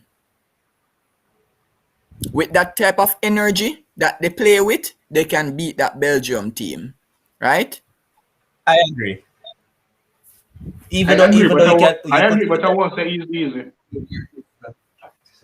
Listen, I think the only team that can possibly stop Italy is France, and that is dependent on N'Golo Kante, right? The whole framework of the Euro is dependent on N'Golo Kante in that French team. He is the key. All right, so the producer is in the background saying that even though Roberto Martinez is a tactician, but I was going to say to him that he's no more of a tactician than one Roberto Mancini, because remember, one is an Italian. You know what they're known for. No, but I don't consider Roberto a tactician. He just puts the best players out, eh? Roberto is a premium PE teacher. He's I a PE agree. teacher with a master's degree. He's a PE teacher with a master's degree. All right, all right. I see Curtis just whenever say Belgium or Italy them dead. I know exactly where I come with that, Curtis, because of one Lukaku. So Curtis, you're predictable. I didn't expect The anything man different. is right. The man is right. I don't want to size up Haaland with the big man. The man is right. Oh, I thought you were actually commenting on the Belgium versus Italy game. Yeah, but that's true. Belgium will beat Italy. Right? You think that too? So you don't believe in the laws of physics? You think Italy just like win out? Belgium is a quality team, boss. And with Kevin De Bruyne playing the way he is right now, I don't see why them can't beat Italy. So you think that Belgium will win out? Shakes. Guess what? So we must go by the law of physics in us. So we're going to work with it as well. So I mean, Belgium are going well now. They are currently ranked number 1 in the world. See? However, you know what their Achilles heels are? Number 1, their defense is very slow. When I say slow, I mean literally slow. Snails. And with you seeing Insigne, Immobile, and Berardi has played, you don't think that these guys will kill those defenders? Boss, the man just got you until like if you're slow and you're able to read the game well, it no matter if you're slow, boss. Like we just go through this about slow defenders throughout the time. You saw one Toby Alderweireld, right? Was he any good? Yeah, go ahead. What you're saying, because we can use this exact point and say Italy defense is also slow because Belgium front is a lot faster than Italy's front line. So it's slow. You have to use the same. In what sense? You have to talk about Italy defense the same way. Huh? No, listen, but the game won't be won. The game won't be won on defense. The game will be won on the midfield. And the Italian midfield can outwork the Belgian midfield. I don't want to hear nobody tell me about Kevin De Bruyne. Listen. That is what I was going to get to. What the man say? Him don't want nobody tell him about Kevin De Bruyne. Kevin De Bruyne won't play midfield. No, I don't want to hear about Kevin De Bruyne. Listen. Hold on. Kevin plays in the front. Wait, Ryan, because Demo needs to hear this. If you guys have followed the career of Kevin De Bruyne in the Champions League, he has never turned up for a big game. Bro, Never. Why you not love go back in a history and in a past? So hold on. You don't want us to go back in history? History is a guide. Has to be used. Do you see how Kevin De Bruyne is playing at this moment in time? Did you see him when he faced Chelsea? Do you see how Kevin De Bruyne is playing? He was in the same form. Oh Lord. See it. This same form. Let us but be one thing we what can do is be honest. Kevin De Bruyne has never showed up in a big game. The match will be won from midfield, and Kevin De Bruyne won't play in the Belgium midfield. Kevin De Bruyne plays in the Belgium front three. So it will be Talisman and whoever else, then put beside him. Then Dunker. Along with the and maybe De Bruyne experience. Maybe Axel will play, yeah. I don't think the Dunker will play. But I think Ryan, you know that I don't agree. You know that I don't agree with you that the Belgium forward line is that quicker than the Italian front line. It's faster. De Bruyne is not fast, boss. No, but have you seen the Italian play? You watch Domenico Berardi? You watch Immobile?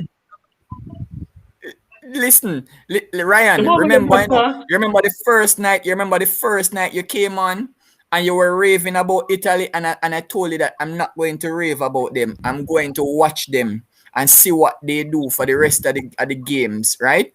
But from what I've seen, the energy that they have on the field from midfield going up to the top of the park, that can beat any team on any given day. And not only that, And I don't they are a team without superstars, right? That actually form a unit and play like superstars. That can trump a superstar any day. That's why I said I don't want to hear about no Kevin De Bruyne. He has never shown me anything on the biggest stage. And that is a fact. So maybe he can change it, but based on history not in his favor. Definitely. De Bruyne and one Bruno if they turn up, Fernandes are in the if they turn same up bracket. against Brazil though. If they turn up against Brazil though. Roly poly oly team. Come on. What? They said Chiellini and De Bruyne. Chiellini probably not Chiellini make that won't match. even Chiellini not It's even going to coming be back for the Bastoni. tournament. It's going to be Bastoni. Killing it. But we now move on, and well, a game that a Liverpool man dominated was one Xherdan Shaqiri. He started for Switzerland, but the goal that was scored by Turkey was a peach of a goal from Irfan Can Kavicci. It was a brilliant goal, man. But Dimo, your boy Shaqiri turning him up. Yeah. I mean Um, the game itself was good and exciting, and sometimes you just want to feel good for a certain team. Like I really wanted Turkey to get a goal in this tournament. Like for all the hype with them get and they're the dark horses and all of this stuff, they flattered to deceive. I mean, I never had them as no dark horse or whatever. Man like Kabak in them squad and them stuff. But anyway, I wanted them to score a goal, and that goal, boy, I think it's rivals to the goal of the tournament. It was a peach. Shaqiri, again, those two goals were good goals. I never expected him to score with his right foot like that. That's more of I his. prefer the third goal though. What? The second one that he scored. You're joking. Right I'm foot serious. inside the box, curling in the top corner. I prefer No, the man, next goal man. that he scored, man. But It's not an but easy. go on. Demo, it's not an easy technique for you to just latch onto a ball just like that in a box. No, man, for big shot, that's Majority, easy, man. if you look at it in a demo, you know that majority of players tend to blast it over the bar. Yeah, well, like Shakir has quality and he's always been a quality player. He just he's not consistent like a lot of the players you mentioned Yep. earlier, the Pogbas and all that. He's just not He's consistent. inconsistently inconsistent. But playing in tournaments and playing for Switzerland, a lot of the times he shows up, and I'm glad that he's reaping some rewards in this tournament. And he played really well today. He could have had a hat trick because he went 1-on-1 with the keeper one time, and it was a good save, So it was a good game, man, and I'm glad for say Turkey get a goal at least. Yeah, but the coach, man, the coach killed Turkey. Coach is awful, man. The man was playing way better coming to Euros, and then it's for some reason he decided to switch up everything, and Sometimes it's a stage level yeah, too big for them. and expectations. And remember, it is also an inexperienced team because they're the youngest team at the tournament. Earlier on today, we saw Austria booking their ticket to face the Italians. They got a 1-0 victory over the Ukrainians. Finally, the coach decided that, hey, David Alaba, play a right position, play at left back, and he did quite well. Goal was scored by Christoph Baumgartner. You have a lot of time for been watching him for Gladbach for a long while now, and the Austrians just get a 1-0 victory. Won't waste more time on that. Then we expect the Ukrainians would have done way better, but it wasn't to be. Now move on. Now move over to the team that I refer to. That's the Netherlands team, and they got a 3-0 victory over Masa. This game was a special occasion for one Goran Pandev, who hung up his boots for the national team. It was his 122nd cap for them, but it was a game of Memphis Depay and Jorginho Wijnaldum, the PSG player and the Barcelona player. They were absolutely brilliant throughout the entire game, and a lot of people are saying that, hey, you have to take this Dutch team into some consideration, knowing that they're the first team to actually gone what? I believe it's 3 Euros that they have gone, that they have won all the group games. I believe it was what, 2000, 2008, and now this one. So people are saying that we should take key notice of them. Ryan, I heard you guys saying that we can't take them serious knowing that they're playing against some bug teams. But I mean, No, I can't. you I can't you see get you having this bad run for a year plus, and then you get an easy group, and with that easy Ryan. One thing that I started to mention when Shakes was saying about the Italians. Shakes was saying that he wanted to see Italians against other opposition to see how they stacked up. But if you're looking at the game keenly, right, you No, can actually look the difference with based hold on on. how The a team difference is. again. You were saying something? All right. What I was saying is you You can know, just look generally at home. okay. You can just I look think at Ryan how. has a delay.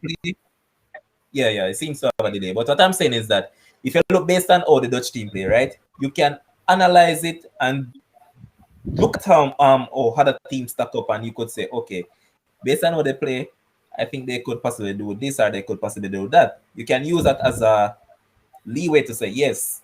It's just like with the Italians now. Remember that when we saw them against Turkey, I wasn't really watching how Turkey was playing. I was more interested in how Italy was playing. So it's just a similar case with the Dutch team. I'm more interested in how they're playing, and the difference between how they were playing before the tournament vis-a-vis now is that they have been playing way more attacking than they did before. The problem for them now is that they play, I'm going to say this. you see? The reason why they appear to be playing more attacking is because they are playing against lesser teams. So they have no choice but to be that way.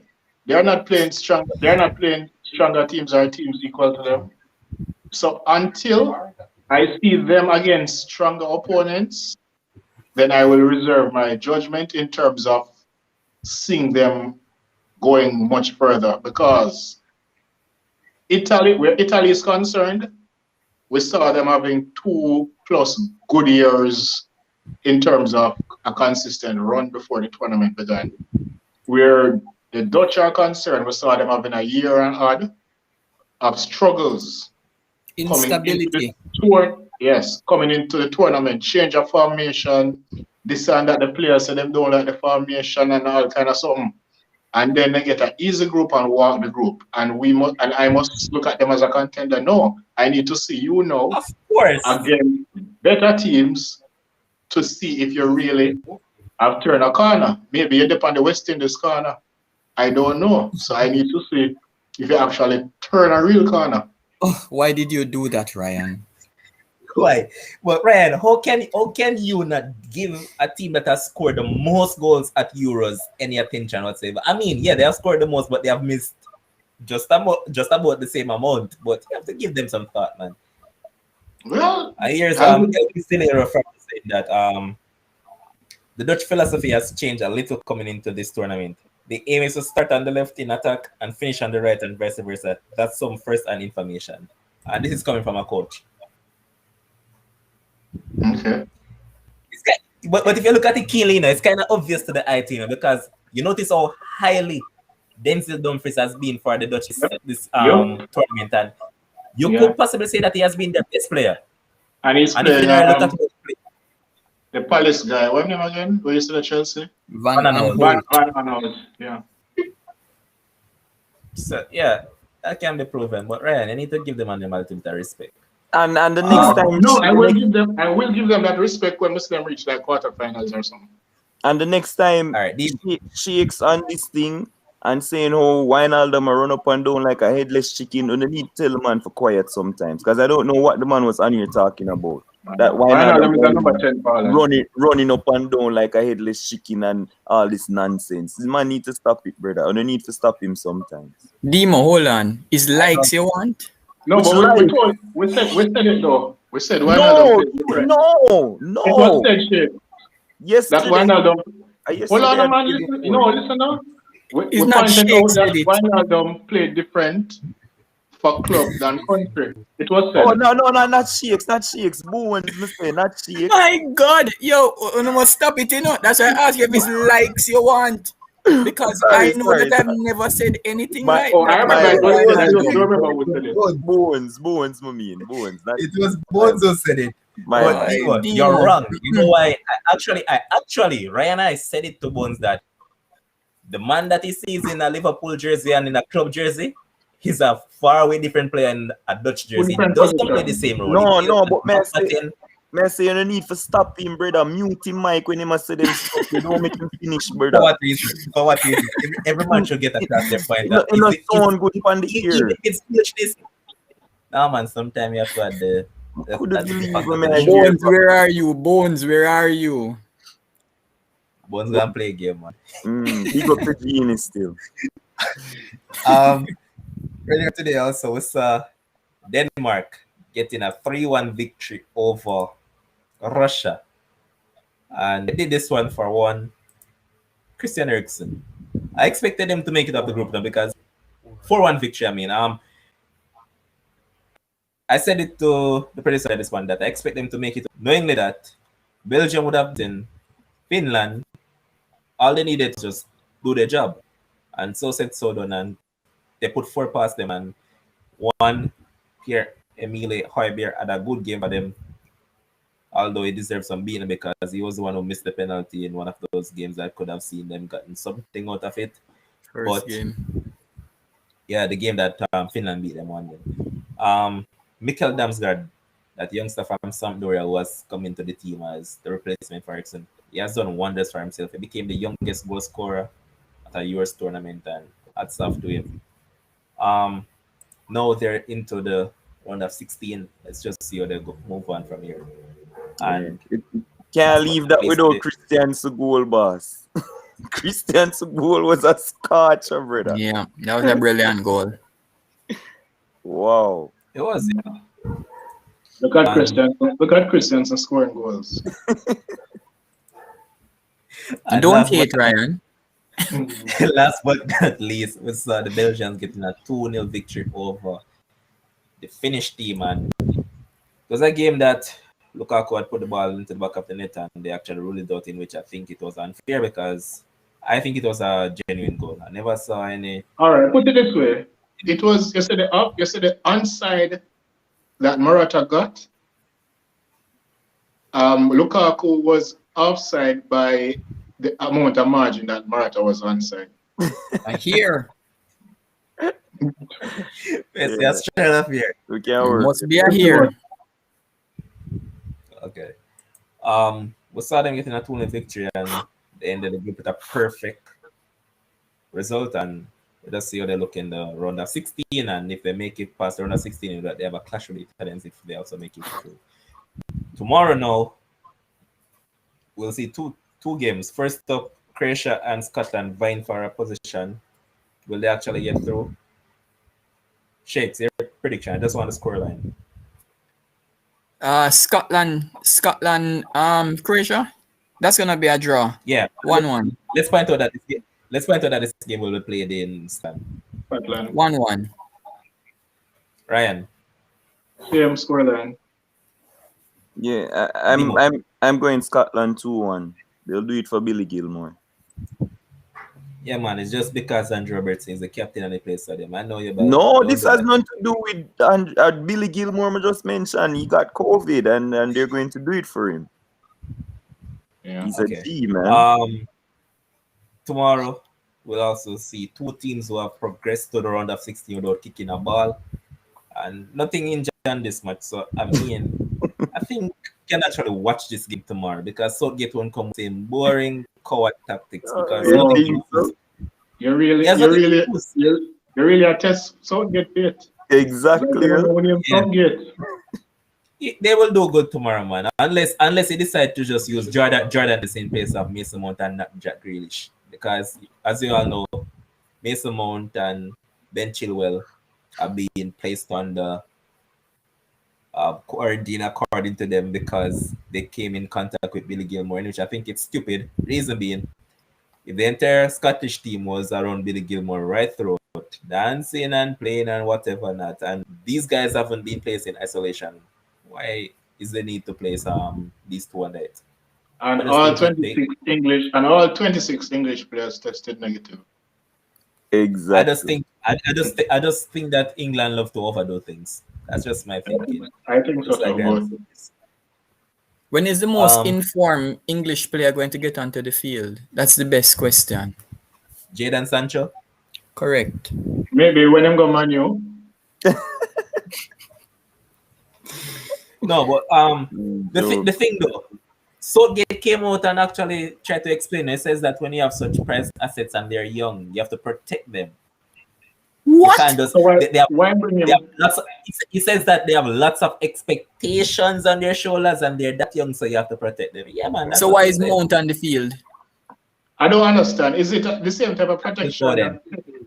No. Why is Hold Mount on. I remember Pep saying something like this for Phil regarding Foden? Foden, but that was for a season. Correct. Yeah, but this is 6 games, 7 games the most. What are you protecting exactly? No, but if you look at the career of Jadon Sancho based on the last 3 to 4 seasons, how does he not get onto the field to even get 1 minute? 1 minute? 1 minute? Not even a minute? Come on. Let me ask you guys this. Harry Kane. What is Harry Kane doing at the tournament? Absolutely nothing. Well, How to put do it this way, if you can't get if Kane not getting the ball, when for the That's true. if you're not getting the ball to the striker, expect the striker to get the ball. all right? Yes, So if you're not getting the ball to this Kane, part of saying that Fergie calls Southgate and says Sancho better not get injured. well said. But yes, if you can't get the ball to the striker, right? Shouldn't you put on a man that can beat the players on the wing to get the ball to the striker? Yeah. That's simple common sense. And as I pointed out on Friday night and some nights before that, we only have 2 players in the team that can play on the right. Sancho is one of them. Who plays on the right predominantly, that is. Sancho is one of them. The other 4 attackers that we have plays from the left predominantly. I'm going to say this. Why is it that Sancho cannot get on the field if he is your best player from the right? So I'm going to say this. You remember when England had Steven Gerrard and Frank Lampard? Yeah. The same thing is happening now with Mason Mount and Phil Foden. You have to choose between one of the two. They're playing different positions. I mean, yeah, but you see, you can basically get the same impact from either player based on the season that they have had. You heard what Rooney said about Phil Foden? Yeah, Rooney said he benched Foden. No, not that alone. He said that Foden grew up in a system. But Foden grows up in a system that teaches him to move the ball, not to run onto the ball. In terms of the city, I just said that's what I never even heard that. But I just looking at how they play, and Mason Mount for me, England front three Mason Mount for me doing the same thing as Phil Foden. So yeah, so listen, bench one of them. It don't even matter to me who you bench, but get Sancho on the field. But you can't be playing both of them. Mount won't be playing tomorrow. Yeah, we know that. But it shouldn't be because of COVID. Ships. You're talking about bench Foden or Mount. Boss, where look past this man? Bench Raheem Sterling, that man served no purpose on the field. None whatsoever. I agree. If you continuously use that man as a left winger, boy. Ryan, I'm hoping for one thing tomorrow. Honestly, I want England to beat Czech Republic, then will not happen. France to get the better of Portugal, Germany beats Hungary, and that set up around the 16 with you guys and me. That's what I want. And you just smash them. And I can tell you, I'll have a field day. Listen, man.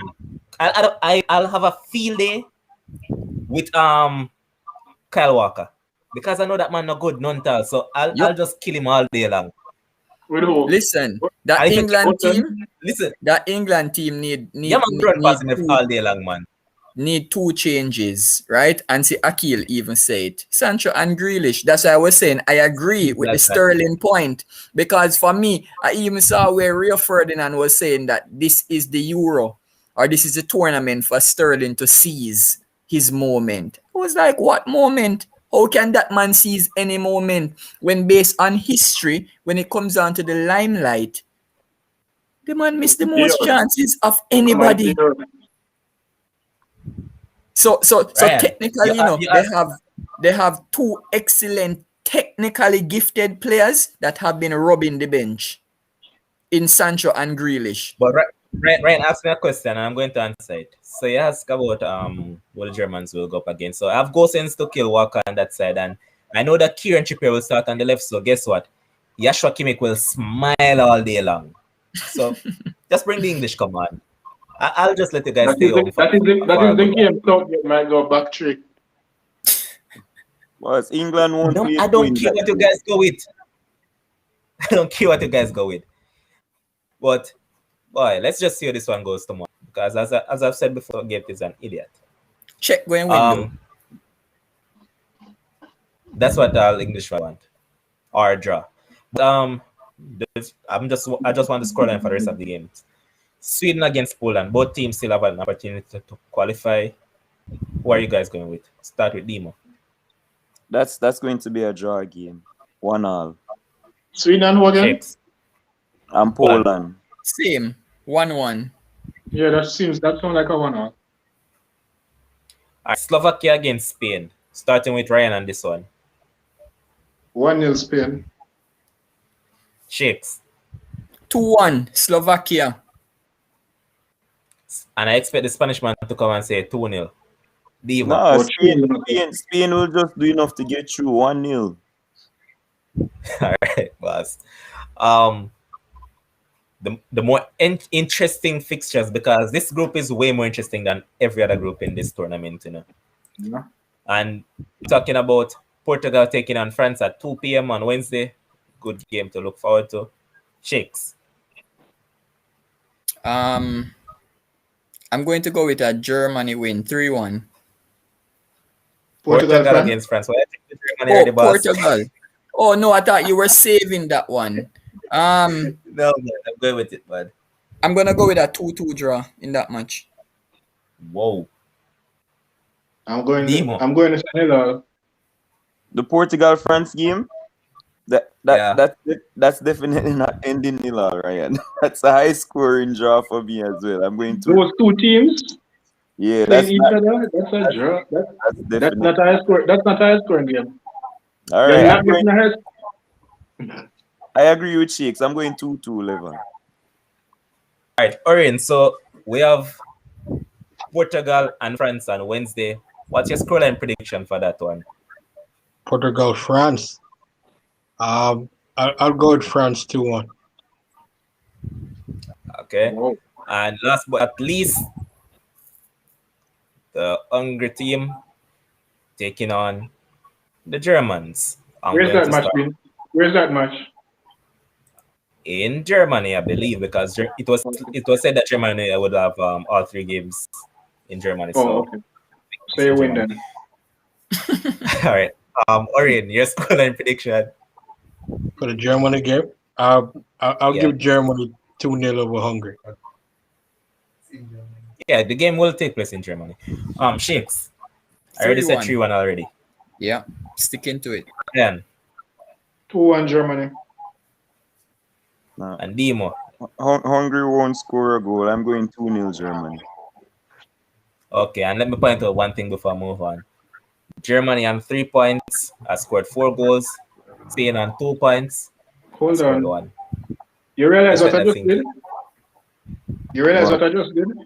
No. I just set up a round of 16 clash with England and France. That's what you did. Isn't that I realized awesome, that's what Ryan? you did. Not really. We're going to see the PE teacher at work. Well, The one with the two masters. teachers. The one of masters, one I do in first degree. Yeah. Win that match. If Okay. he wins that match, the Queen going to knight him. Okay, all right, so we'll move over, leave football, jump onto the court, where we have seen some interesting action so far in the NBA.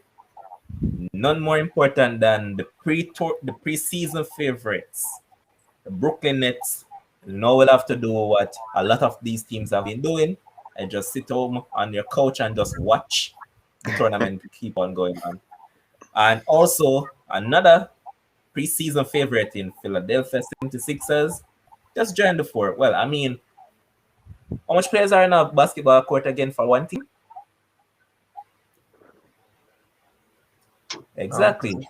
And 76ers has been playing with 4, because I mean, Simmons isn't a basketballer. Let's just get that out here. He's not. But we're going to stick right there. We're going to start with them. Did it come as any surprise whatsoever to any of you guys that they have gone home? I can point out that Devin Cohen said that if Embiid doesn't really show up as much as he would, because he's one that doesn't believe in Ben Simmons as well.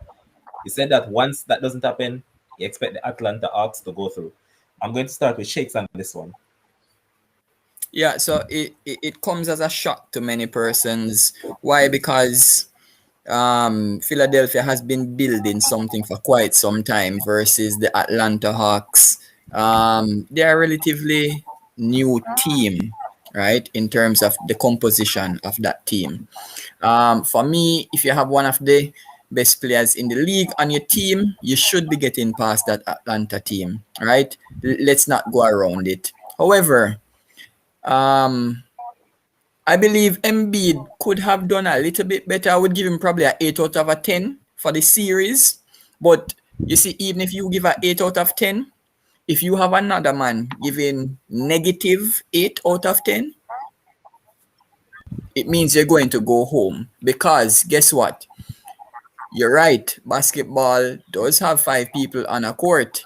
And if you realize, if you actually check those box scores every single night for that series, you will see that it's not Trae Young win the matches every single night, right? The team played well right throughout the series. That is what separated the Philly from the Hawks, right? And that's why they are in the conference finals. As simple as that. One team played as a team. One played as one man actually playing and another passing up the basketball. If you can pass up a wide open dunk, come on. You're not ready for the playoffs. You're ready to go home and sit down on the couch. Listen. This narrative that we have against Ben Simmons needs to stop. Like, why are we saying that he's the one who cost them the game? There were 2 costly turnovers in that game, and it wasn't by Ben Simmons. When Gallinari stole the ball in the stretch and he went on to make a dunk, that wasn't Ben Simmons. I think Ben Simmons had 13 assists in that game as well. So why are we just saying that it's Ben Simmons' fault and they're playing with 4 players? He had 13 assists. Demo. Okay, so you How really many want me points to did he counter your have? point, Demo? Just if a man has, he's a point guard and he has 13 assists in the game, right? And he got, I don't know how many points he ended the game with. I don't remember right now. Why are we saying that they're playing with 4 if the man have 13 assists? And a lot of those assists came at the back end, when he's passing the ball not to get foul and go to the free throw line. So him just give up the ball, right? But regardless of the fact, it's going to register as an assist to the man. We No can't problem. say they're Demo, playing I'm with asking a 4 question. and he never do nothing. Demo, stick up in. What are you doing to a man on the team that can't shoot? I mean, the man cannot shoot. But he can't. Listen, the man can score. You don't need to shoot for score. He dunks the ball. He gets his points. He drives to the paint. But he didn't dunk. No, but he passed the ball because he knew what was happening. All right. So guess what? Guess what, Demo? I have no problem with you saying that he had 13 assists. But if you are going to contribute so few points in terms of off my head, by the way, no, man, that's correct. That's correct. If you are going to contribute so few points in terms of individually, in terms of, as you say, scoring the basketball, okay, I can give you scoring 6, 7, 8, less than 10 points if you give me 20 How many assists. points did he end up with in the game? I don't think it was more than 10. So we don't know how many points he had. I think it was 7. So the games that Philly won, did he get them those No. amount of points as well? Listen, Simmons had a horrible series. But they still I won. think he passed 20 either 1 or 2 times in the series. That's not good enough. I don't understand why we're saying they only played with 4 players and them. That doesn't make sense to me. There was a costly turnover. Hold on, Demo. Demo, you asked for some stats I'll give you. So the first game of the series, he scored 17 points in 37 minutes. Okay? Mhm. I'm giving them in all the matches. Because he's You the want point this as guard. well? Yes. All right. He's So a the first game he had. point guard. So in the first game he had 17 points and 10 assists. Look Okay. there. Double. Imagine that. Okay, no problem, man. No This is the man problem. who will say them a play with 4 players, you know. Just attack me Demo, out. listen up. Demo, listen. The second game, 7 assists, 4 points. Yeah. 4 no. Okay. Oh, that's on. That's terrible. Okay. The third game of the series, he fared a little bit better because he had 7 assists and 18 points. Okay. The man who say them a play with 4 people. So that's 2 games of him consistently playing well and giving them a chance. Okay, so And in then the another next one, game where he just go out. hold on, no? In the next game, he had 5 assists and 6 points. Yeah, that's Wow. horrible. Consistently horrible. So that's 2 of 2. So 2 bad games, 2 good games. You mean 2 decent? Okay, this is now game. 2 good games. So it's not game 6, and in game 6 again, 5 assists, 6 points. Look at that. Yeah, that's horrible. Wow. Hold on a second. And also, well, I missed one of the games. That's game so 5. It was game 6 that I gave you at the beginning. Game 5, he only had 9 assists and 8 points. That's still very poor. Yep. No. Game 5, these guys were up by 26 points, boss. And MB couldn't make a shot in the final couple minutes of the game. He couldn't make a shot in the And the fourth man quarter. couldn't be so 8 points, boss. The man was still poor. That's the point we're bringing across.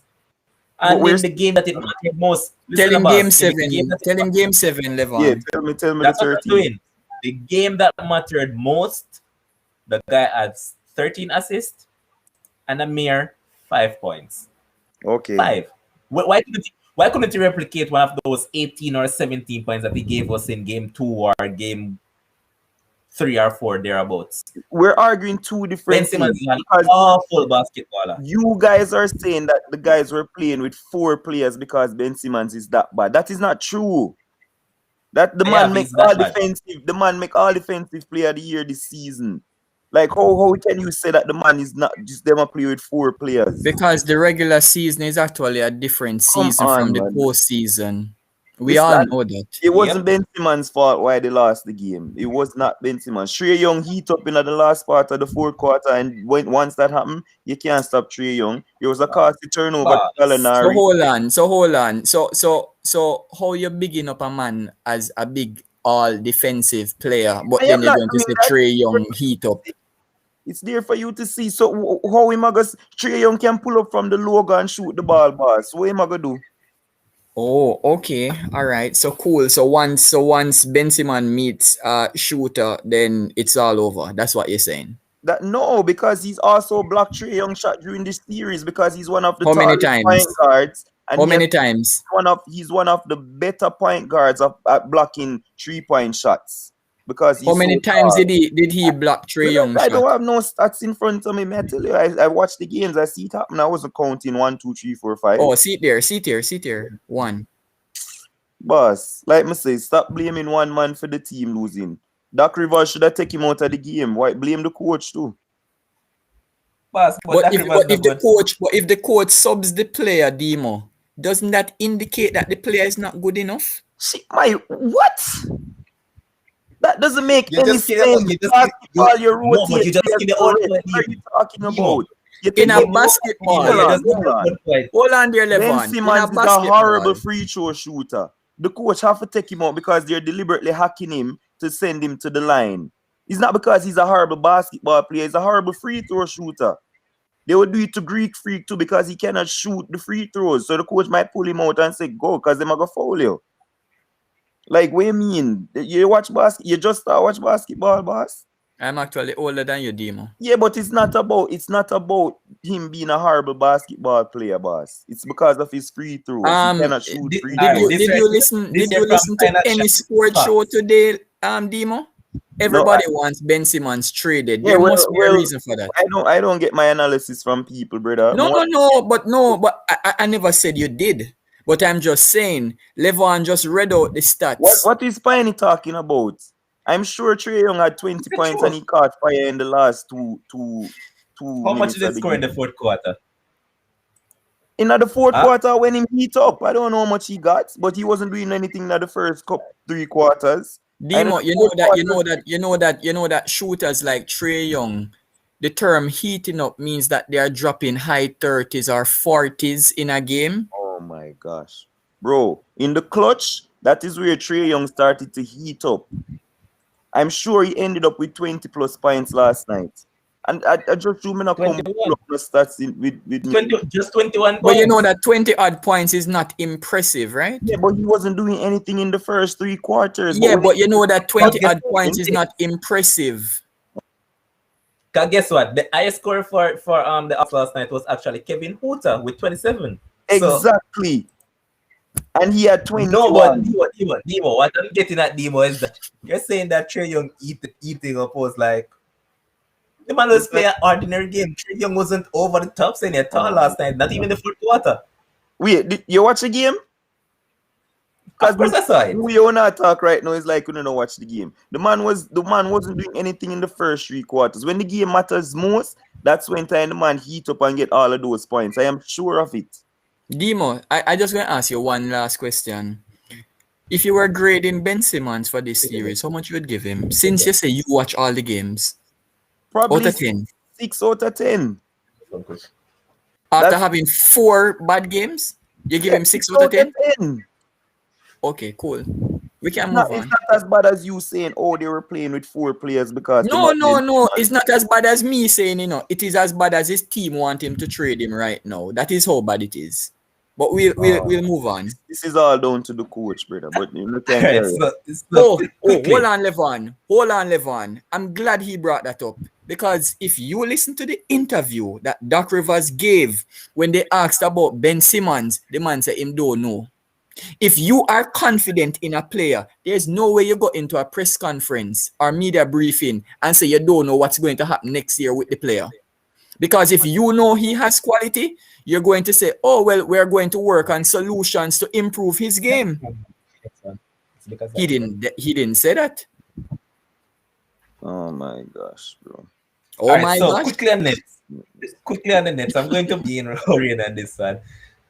Alright, so the Nets were seen as preseason favorites with one Kevin Durant, James Harden, and all those guys, but they're back home just like me, sitting back and just watching the rest of the NBA. Your take on them?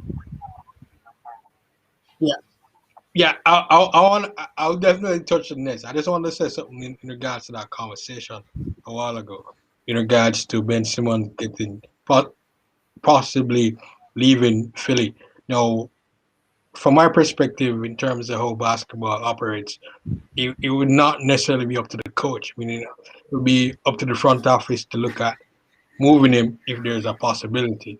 So the overall decision would have to come from them if that's going to happen. In regards to that situation, based on the current circumstances. So if Doc can say, I think Doc did the right thing in terms of answering that, because really and truly he does know, even if he think the player is of quality or not. That decision don't necessarily rest with him in regards to what might happen in the future. But to answer your question, Brooklyn Nets. The bottom line is that looking at that particular team in terms of how they put it together at the start of the season, everybody was saying that they were favorites. You had a lot of talented players. I like Kevin Durant. Um, James Harden, I've always thought was overrated. I like Kyrie Irving What when he what was you at said? James Harden is Cleveland. overrated. That's what you said. You said he's Yeah, he overrated. never delivers. Is that, yeah, yeah, Okay, okay, okay. he's overrated. He never delivers when it comes to crunch time in regards to moving his team into what's needed to win a championship. Meaning that, like, I've been watching basketball for a very long time, and I watched James Harden, and in terms of a lot of the stuff that he does on the court in the regular season, he never delivers when it comes. And probably, and my justification for this has gone probably for the going back 5 years ago in terms of seeing how he plays. He has gotten a lot of accolade for scoring, but I don't see it ending up anything different in term meaning that was the main reason why he got out to Houston. No, just looking at the Brooklyn Nets now, um, I, I was hyped about the team, but then when you look at it basketball wise in terms of the setup on the defense, etc., you always know that there are always gonna be concerns. In terms of Kevin Durant, he has somewhat delivered, and he has tried to keep the team up to scratch in terms of being competitive and probably going to where people would see them going in terms of the NBA Finals. But you have to give Milwaukee a lot of credit in regards to how they played. They have a young superstar, and he stood up.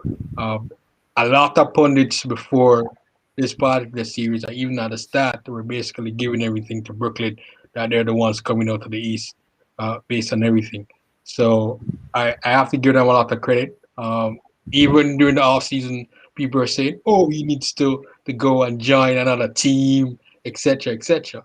And and we've seen a lot of that in the NBA. But I'm the way I think about basketball is that if you're the man at your team, people should go there and join you, and you develop and try to win. Not necessarily trying to chase someone's coattail or chase another team in terms of all these things that we're seeing in the NBA nowadays.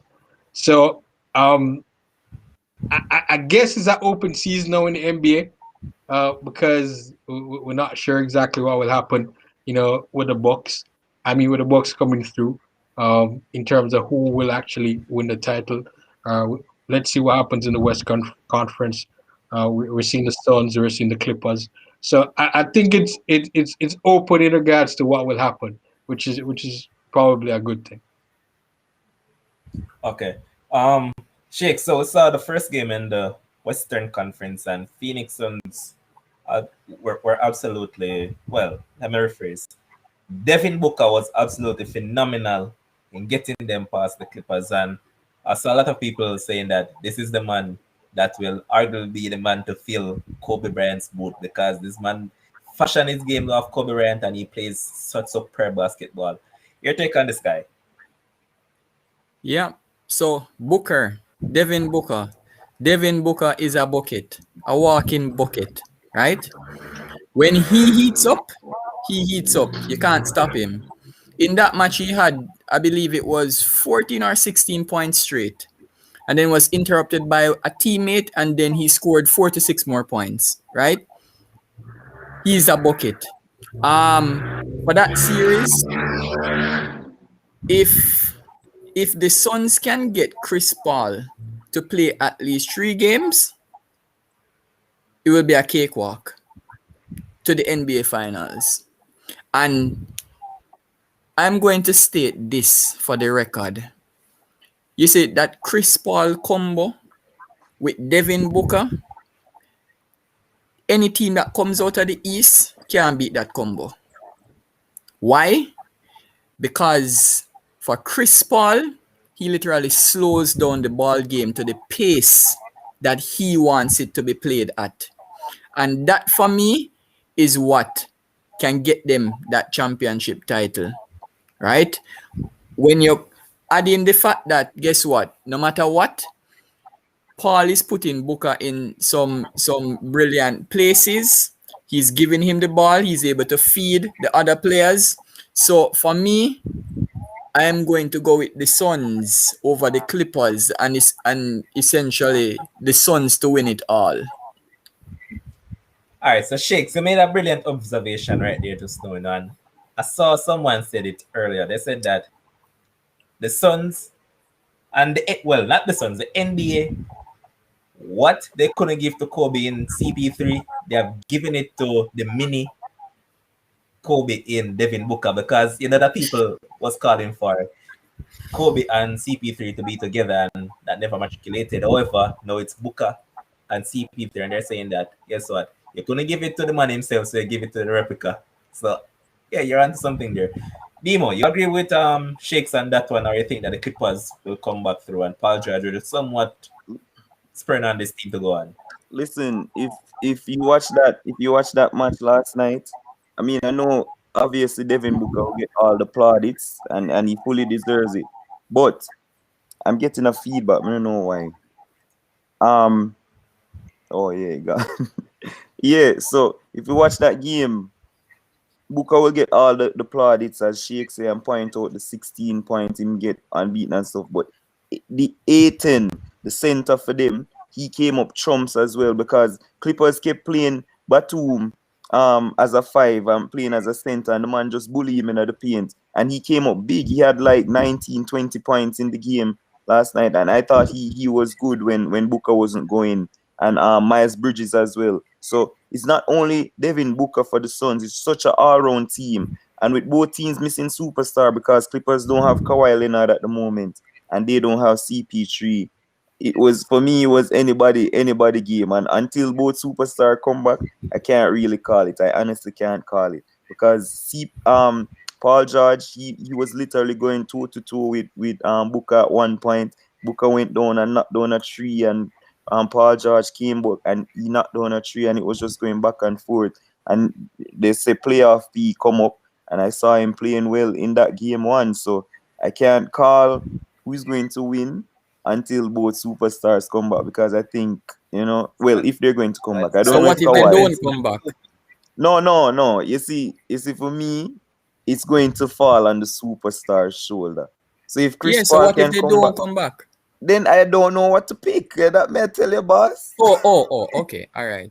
I So don't know which way to any see it. team can win then. That's Yeah, what you're saying. that's what I'm saying. That's what I'm saying. Because So if Devin Booker win for a 40-point triple double, and they only Yeah. won by 6 points. You know what I mean? So it's like anybody can win on the night. So if I agree with Fine Action here as well. yeah, so if So Fine Action says that the CP3 Clippers and will not win a Kawhi game comes if back, Kawhi don't return. All right, Yeah, Shakes, go ahead. Mhm.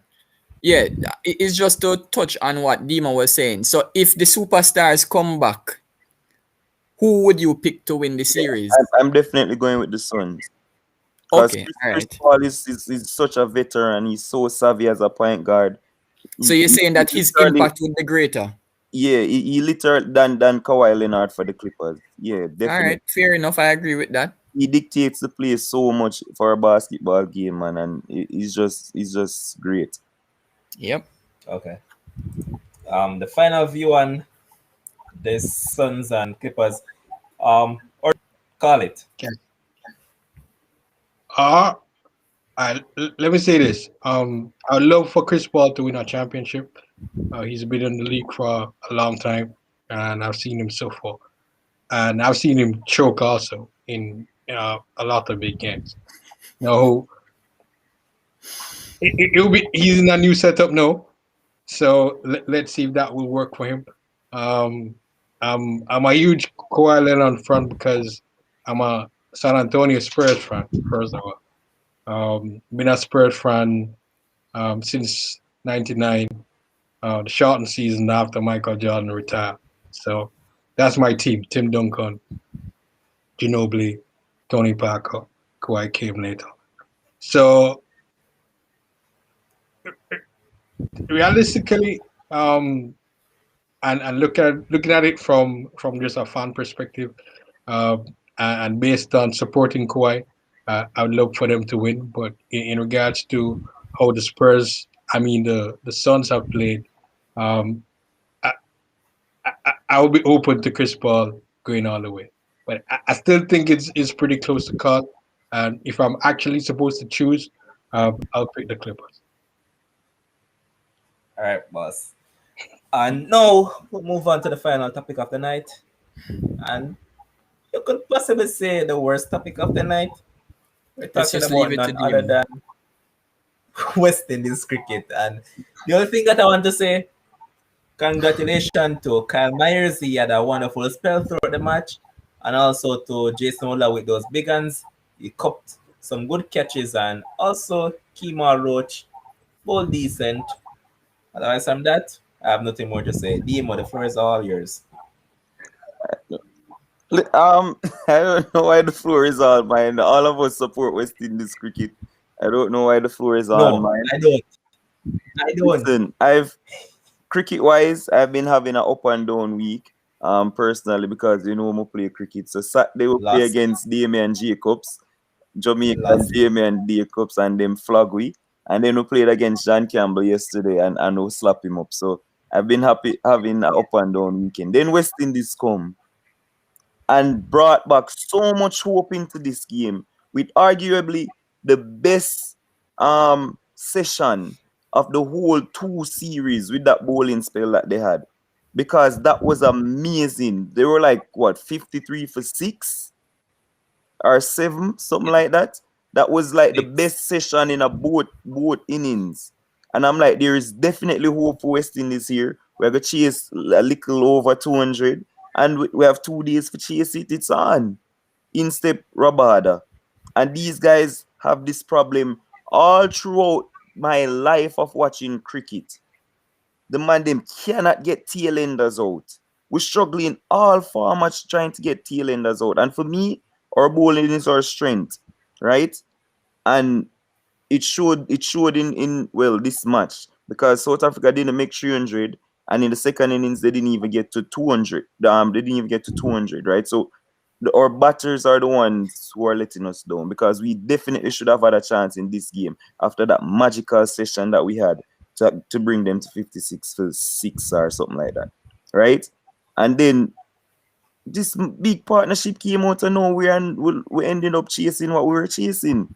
And from that, I never thought we were going to win the game. We had 2 days to get the runs, but I didn't think that we had a chance to win the game, because the bowlers that South Africa have are so superior to our batting that I didn't think we have a chance. I'm glad that I hope that this shy hope experiment is over. And as we play against John Campbell, and I told him yesterday, pack your bags, because they're probably gonna call you back soon for the next series, because this is not working. Right? I am sure John Campbell would have done a lot better playing against those seamers on that pitch than a lot of the guys who played, right? And so it doesn't look good. It doesn't look, I don't know when last Joshua De Silva make some runs. The man come out to face a hat-trick ball. See the feel like the man them set and flick the ball straight at the man hand. All you have to do is just push your pad out at the ball. It's going down leg. Why would you try to play the ball? Like, So why are you blaming the Silva? Why not Jason Oda who came out no, and no, did the no, no, no. exact same thing? That's Jason Oda that's has not different. performed but in ages. The ball was, Jason had to play the ball because it was gonna hit his stump. Joshua De Silva's was going down the leg side, and him continue and turn the ball in the man hand. But Jason tried play the ball at inside edge and he got the catch. That's, you can't blame him for that. But people like It was you, all on poor cricket, boss. I wouldn't say it's all around poor cricket. The batting was poor. I thought we bowled very well, up to a point, that session that I mentioned. And then for some reason, I don't know, the partnership just came and blossomed into something we never expect. Kyle Mears, So Demo, I think that Craig Brathwaite, I don't know if it's the loss of his grandmother or faking mids. One of the time I see Craig Brathwaite take the ball and a bowl so much overs while Chase dip on the field. I'm like, why are you bowling yourself and Rustin Chase is there? You know, make no sense. Then Kyle but he Mears don't come serve in. any purpose in the team either. Hold on, let me just finish my point. Kyle Mears come, he always comes and gets a breakthrough and then you take him off. Even when the man a bowl brilliantly swinging the ball both ways, as the man take a wicket, him decide to take off the man and try bring back other bowlers. Let the man continue to bowl. Like, let him continue to bowl, bro. And he come and improve himself, and he got 3 wickets in the second innings, and he should be used as a natural bowler now. You know, when it comes to him batting, a lot to be desired now because he's so aggressive. And as somebody say in the comments, he definitely threw away his wicket. I don't know why he was playing that shot. He played it in the first innings, and them man just don't use them head. Him Okay, play the same shot again. So let me ask you a question, Demo. Cameras did that, right? What would you say about one Kieran Powell after making a 50? Yeah, That like for was me, probably the stupidest shot of for the me, year. this is in a West cricket. this is a West Indies mentality. You see, for us, 50 is like 100. You see, when the No, man get 50 to is 50, like boss, 200. when the man get to 50, is like them job done. If you watch Australia and South Africa, them get to 50, them just wave them bat a little bit and that's it. Some of the time you see them man kiss them bat and not do this, and bro, you just made a 50. Demo, talk Demo. about man like John Campbell. And John Campbell makes 40, that's like 100 to him, So I mean, that's the level of West Indies cricket. Demo is a standard. Yesterday we were playing against John Campbell. But go on, finish it about it, man. No, I just can you say he make 40 and that's it. Yesterday, he made 30 and then lick the ball 9 man, and like this is a typical John Campbell. He just get a start and give him wicket. But yeah, All I right, so as understand I what was you about to mean. say now, what I was going to say, you talk about that brilliant spell from West Indies and all that. Yeah, the spell of the series. The most brilliant spell I've seen across cricket for the past couple of days has been that Kyle Jameson spell against India. Oh, That's the best spell I've I seen in wasn't cricket. following that game. I don't watch media cricket. I leave that to man like you that can sit down and cry. I watch high level cricket where I can watch a Hindi and a New Zealand battle it out. And That's at this fine. point in time, I can say this much categorically speaking that New Zealand are superior to India right now. New Zealand is arguably the best test team going around, if you ask me, because they have Their two very solid bowling unit is extraordinary. very much. Because And imagine the best thing about it, is that you talk about Jameson, but you see the way their unit is structured. Anybody can take 4 to 5 wickets in a well, I'm not even going to say in a match, in an inning, right? And that is key. It means that they are likely to bowl you out. And Shakes, one key thing that we pointed out, Jameson, is that he has played 80 test matches and he has took 5 wicket hauls already. Yep. Just in 8 matches in it. So I mean, this is no slouch. And guess what? This is a man that will also be useful with the bat down the lower harder. And as Sheikh said, if you look at this team, they have a 4-pronged pace attack, and it's like you as a batsman think that away from it. But guess what? Trent Bolt might come down and bowl with his left arm, and then they might say, okay, they're going to take him off. But here comes Neil Wagner, pitching those short ball at you, and this man, when this man decided that he's going to bowl at you, they have diversity. I can remember vividly. You remember that that spell that he bowled against Matthew Wade and Steve Smith in the match the other day? Yep. That was one of the best spell I've ever seen, man. So I mean, as Sheikh said, they have the best bowling unit going around.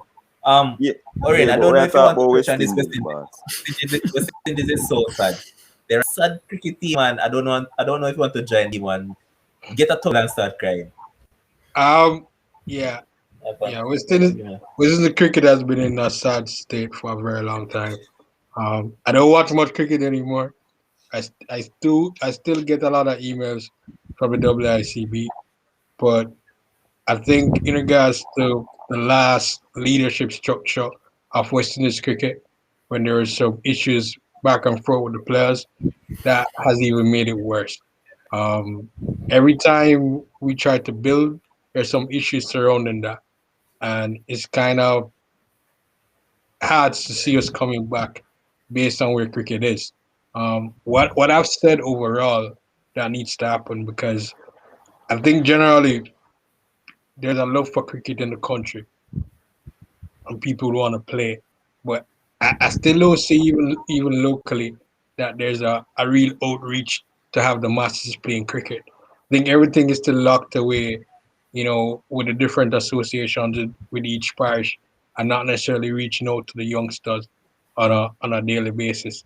So for West Indies cricket to come back in the way we want, that has to change, and it hasn't changed over the past 20, 30, 40 years. Um, so I used to go to Sabana Park a lot. I remember when Brian scored with Jimmy Adams, and in terms of that series versus Australia where we came back, that was huge. And from before that, we were declining, and we're declining there. And versus where we are now, we have won a few T20 competitions, etc., and done well in a few one days, but I, I, I, I don't know what question is cricket coming back the way we want, and there's a lot of issues surrounding that, and like a lot of things within the Caribbean and even Jamaica, a lot of it is political, and I'm not sure what will happen in regards to that. But personally, I don't watch as much cricket as I used to. I still get the information, but it's something that I turned away from based on what I saw the setup of West Indies cricket. All So right. So that's so my 2 cents. let me just finish up by saying this, right? I still believe there's a lot of hope for West Indies cricket. Zine, and I'll never stop saying that because Hold on. Kyle Archie. listen, and that leads me perfectly into the Shea argument. I hope that also the Shea thing, we can stop this experiment now and just make the man focus on the white ball cricket, because the man is so flawed when it comes to red ball cricket. So flawed. The man cannot bat the short ball. Like once you see him, you just bow short and him give him wicket. But anyway, I believe there's hope. We won a test series against in Bangladesh. We come and we play against Sri Lanka. It was a drawn series. We didn't lose that test series. And there's hope. We come up against Sri Lanka now, and we see that we're 6 and 7 on the ICC rankings for a reason. Obviously, they're on the same level with us, or I think we're above Yeah, them. Argentina is ranked 8th in the world in football. So when we come up against that quality, it seems like they were a golf ahead of us. Just judging by these 2 test matches we're just gone. But going Hold forward, on, Demo, you just said that? what? You just said that? They're a golf ahead? I said judging from these 2 Hold matches, on, that's what it seems like. the same man a few weeks ago when I mentioned that same thing, hit out on me when I was talking about, so do you guys really believe that South Yeah, Africa but is hold on, really hold on. ranked lower than West Indies? You said What? no, but that's what the ranking is. No. But what you were doing, you were guessing and spelling. I am No. saying no. After seeing the games, So you it needed to seems see it like to believe yes, it. it seems like there is a gulf between us and South Africa more. And this is like their first test series win in about 6 years. Right? So they haven't been all that great either. So obviously, we have a lot of work to do. But I believe that we're going in the right direction. Once we can just settle a team and move Yeah, forward, I think we'll be doing good. So can I And, can and I I during add this a agree. game, point? we have to point out that Chase didn't bat. So maybe it could have been different if Chase had batted I know, right? because He he would have got scored injured. 4 again. Can I give a retort? Quickly. You spoke about the golfing class, right? You also touched just a while ago that South Africa, they haven't won a series for a very long time, literally more than half a decade. Let that sink in. Literally more than half a decade. And you can't beat a team that is not a gel team. What does that say about you? There is no hope for West Indies cricket. That's why Shea Hope Of is in the course, West it's Indies going in cricket the right team, direction. right? It's simply no. Let me tell you something, Levon. People need to understand where West Indians and the mindset is when it comes down to cricket. There is no way I could be growing a child and want him to play test cricket. You mad? I would be crazy to do that. Horain would be crazy to do that. Dima within himself would be crazy to do that. Me know say you live on with that. You're not gonna do that, right? But anybody that has a youngster growing up, and we all need to accept reality and stop living in the past. You see, the moment we stop doing that, these results come as nothing. So I don't feel away when West Indies lose because I know they're going to lose. Right? That's me. There's no way any youngster is going to focus on test cricket with so many T20 and T10 leagues around the world. Why am I going to send my son to go and play in the sun hot for 5 days when he can make much more in a few days? It's just reality of life. Oh my gosh, bro. And can I be frank? And I'm not talking about Frankie Fredericks or any of those players. I personally will not go sit and watch West Indies in no matter of cricket. None. You see them T20. something there now? You see them something there? You see them something there? From my perspective, still I'm a purist. So Exactly. I like test cricket. Exactly. Me Your son won't take your advice and go play test cricket. I'm telling I you agree. that much. It's not that I'm recommending for him to go and play. It's just that I prefer test cricket. And if I'm following the game in terms of the way I was brought up, it's surrounding that. I don't have an issue with one day. 2020 has come and it has basically engulfed the game. And it has basically moved a lot of the players away from the roots of cricket in terms of how they play, etc. There's a lot of money involved in it. But the thing is, in terms of when I fell in love with cricket, it was surrounding Test cricket. No, is that all? Is that gonna be consistent over the next 10 to 15 years? Probably not. But from that's what I look. But Horain, listen Alright, to so what you just said. That you fell in love with the purest form of the game. That was how I was brought up. That's how I played. Thank you. Because you were back then. So how is it acceptable, right? Or how is it hoping that these youngsters that are born in this day and age since 2010, why would yeah, bro, if the purest form of the game doesn't excite them, why would we be expectant of them What- playing and test cricket? No, Shakes, point out one thing because we've gone a long way and I soon have to cut. But key thing that we have to point out is that remember that a lot of these youngsters lacks mental capacity to actually sit down and have a long you'll call it long memory span in terms of sitting down and watching a game for that long. We're not going to do it. At some point, we're going to become bored and we're They're going to not get up and disciplined leave. enough. It's as simple as that. Yeah, the attention span is short. Yeah, but like in answering your question, That was where the things are. I'm not necessarily trying to convert these youngsters to Test cricket. I think it's something that they should learn though, because you playing cricket, longer form of the game, it teaches you a lot about life, about sticking to certain things, about playing the game. I learned a lot from playing cricket. So I don't agree. it does help you with that. No, it I doesn't. don't It does, man. Listen, all right, so we're gonna end the live now, right?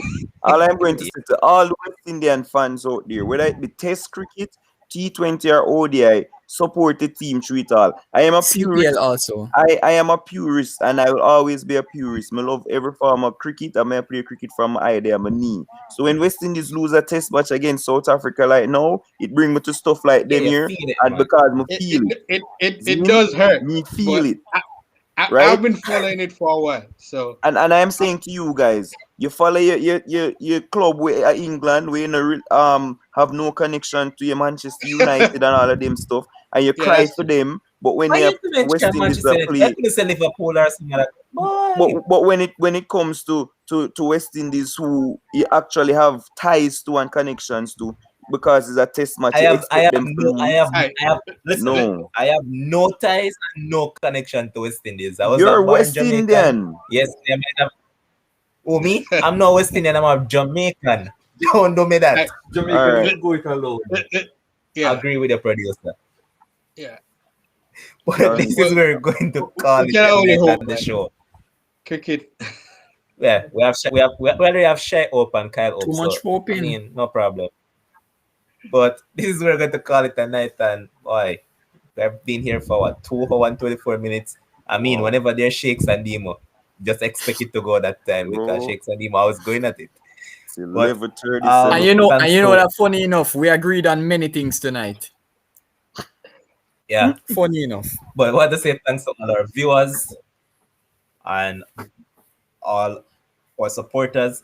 Thanks to our producer Josh Carlo, who makes this possible as well. He does reaching out and all that. And thanks to Orin, who was here with us from the inset, from the onset. Seems tired. With the interview, So, and then from the interview West to Indies. discussing some Euros, then just to some basketball, and then to the worst of the lot. The worst of the lot. West Indies cricket. Because West Indies cricket just bring down the entire level of the No, show. don't call him the worst of the lot. Just call him poor Windies. Wait, Levon, before you close it, let me just answer Pepe Paul in terms of the Dickok thing. The question in his seated in the corner, him say if he want hope in the team, they can bat him down the order.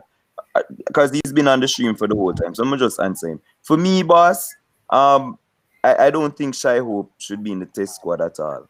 I just don't think so. He has been he started out as a failure. He didn't debut in 2017, right? People just hype the 2017 because he made 200s against England. But he started before that. He was failing. He got those 200s in 2017, and then he's failed from that time till now. Like, we've tried enough with him. You know, so give somebody else a chance. But Give I understand, Debo a chance. I understand the sentiments with the cut, but Okay, as I was saying, thanks to Orin, who was here for the first time and he stayed with us for the 2 hours. Boss, remember to be the agent for the thing, because once sports friends reach to Denmark and all those places, Sweden, so ensure that they push it over there, Tell the players Alright, them, and alright. even if you can, guess what? Even if you can get any one of your clients to come on the show, that would be huge for us. So even if you Alright. can do something like that, man, look forward to that. So Alright, no respect to you problem, no again, problem. boss, man. No respect. Respect to It Shakes was and my Demo, pleasure. or It's a pleasure to be on. big up. yeah, man, blessings, boss. And we'll be here Wednesday again to discuss some track and field, because that's where we're at. Don't be surprised, man, if we might touch on our next topic. But you know that national trials up on us and US trials took place over the weekend. We never touch on that because of, as I said, the show has been long and we're caught up with our discussions. So guys, just stay tuned and look forward to some interesting things to come along. There's some things that are being lined up. As I said before, just stay tuned. Until next time, peace out, enjoy the rest of the night. See you all on Wednesday.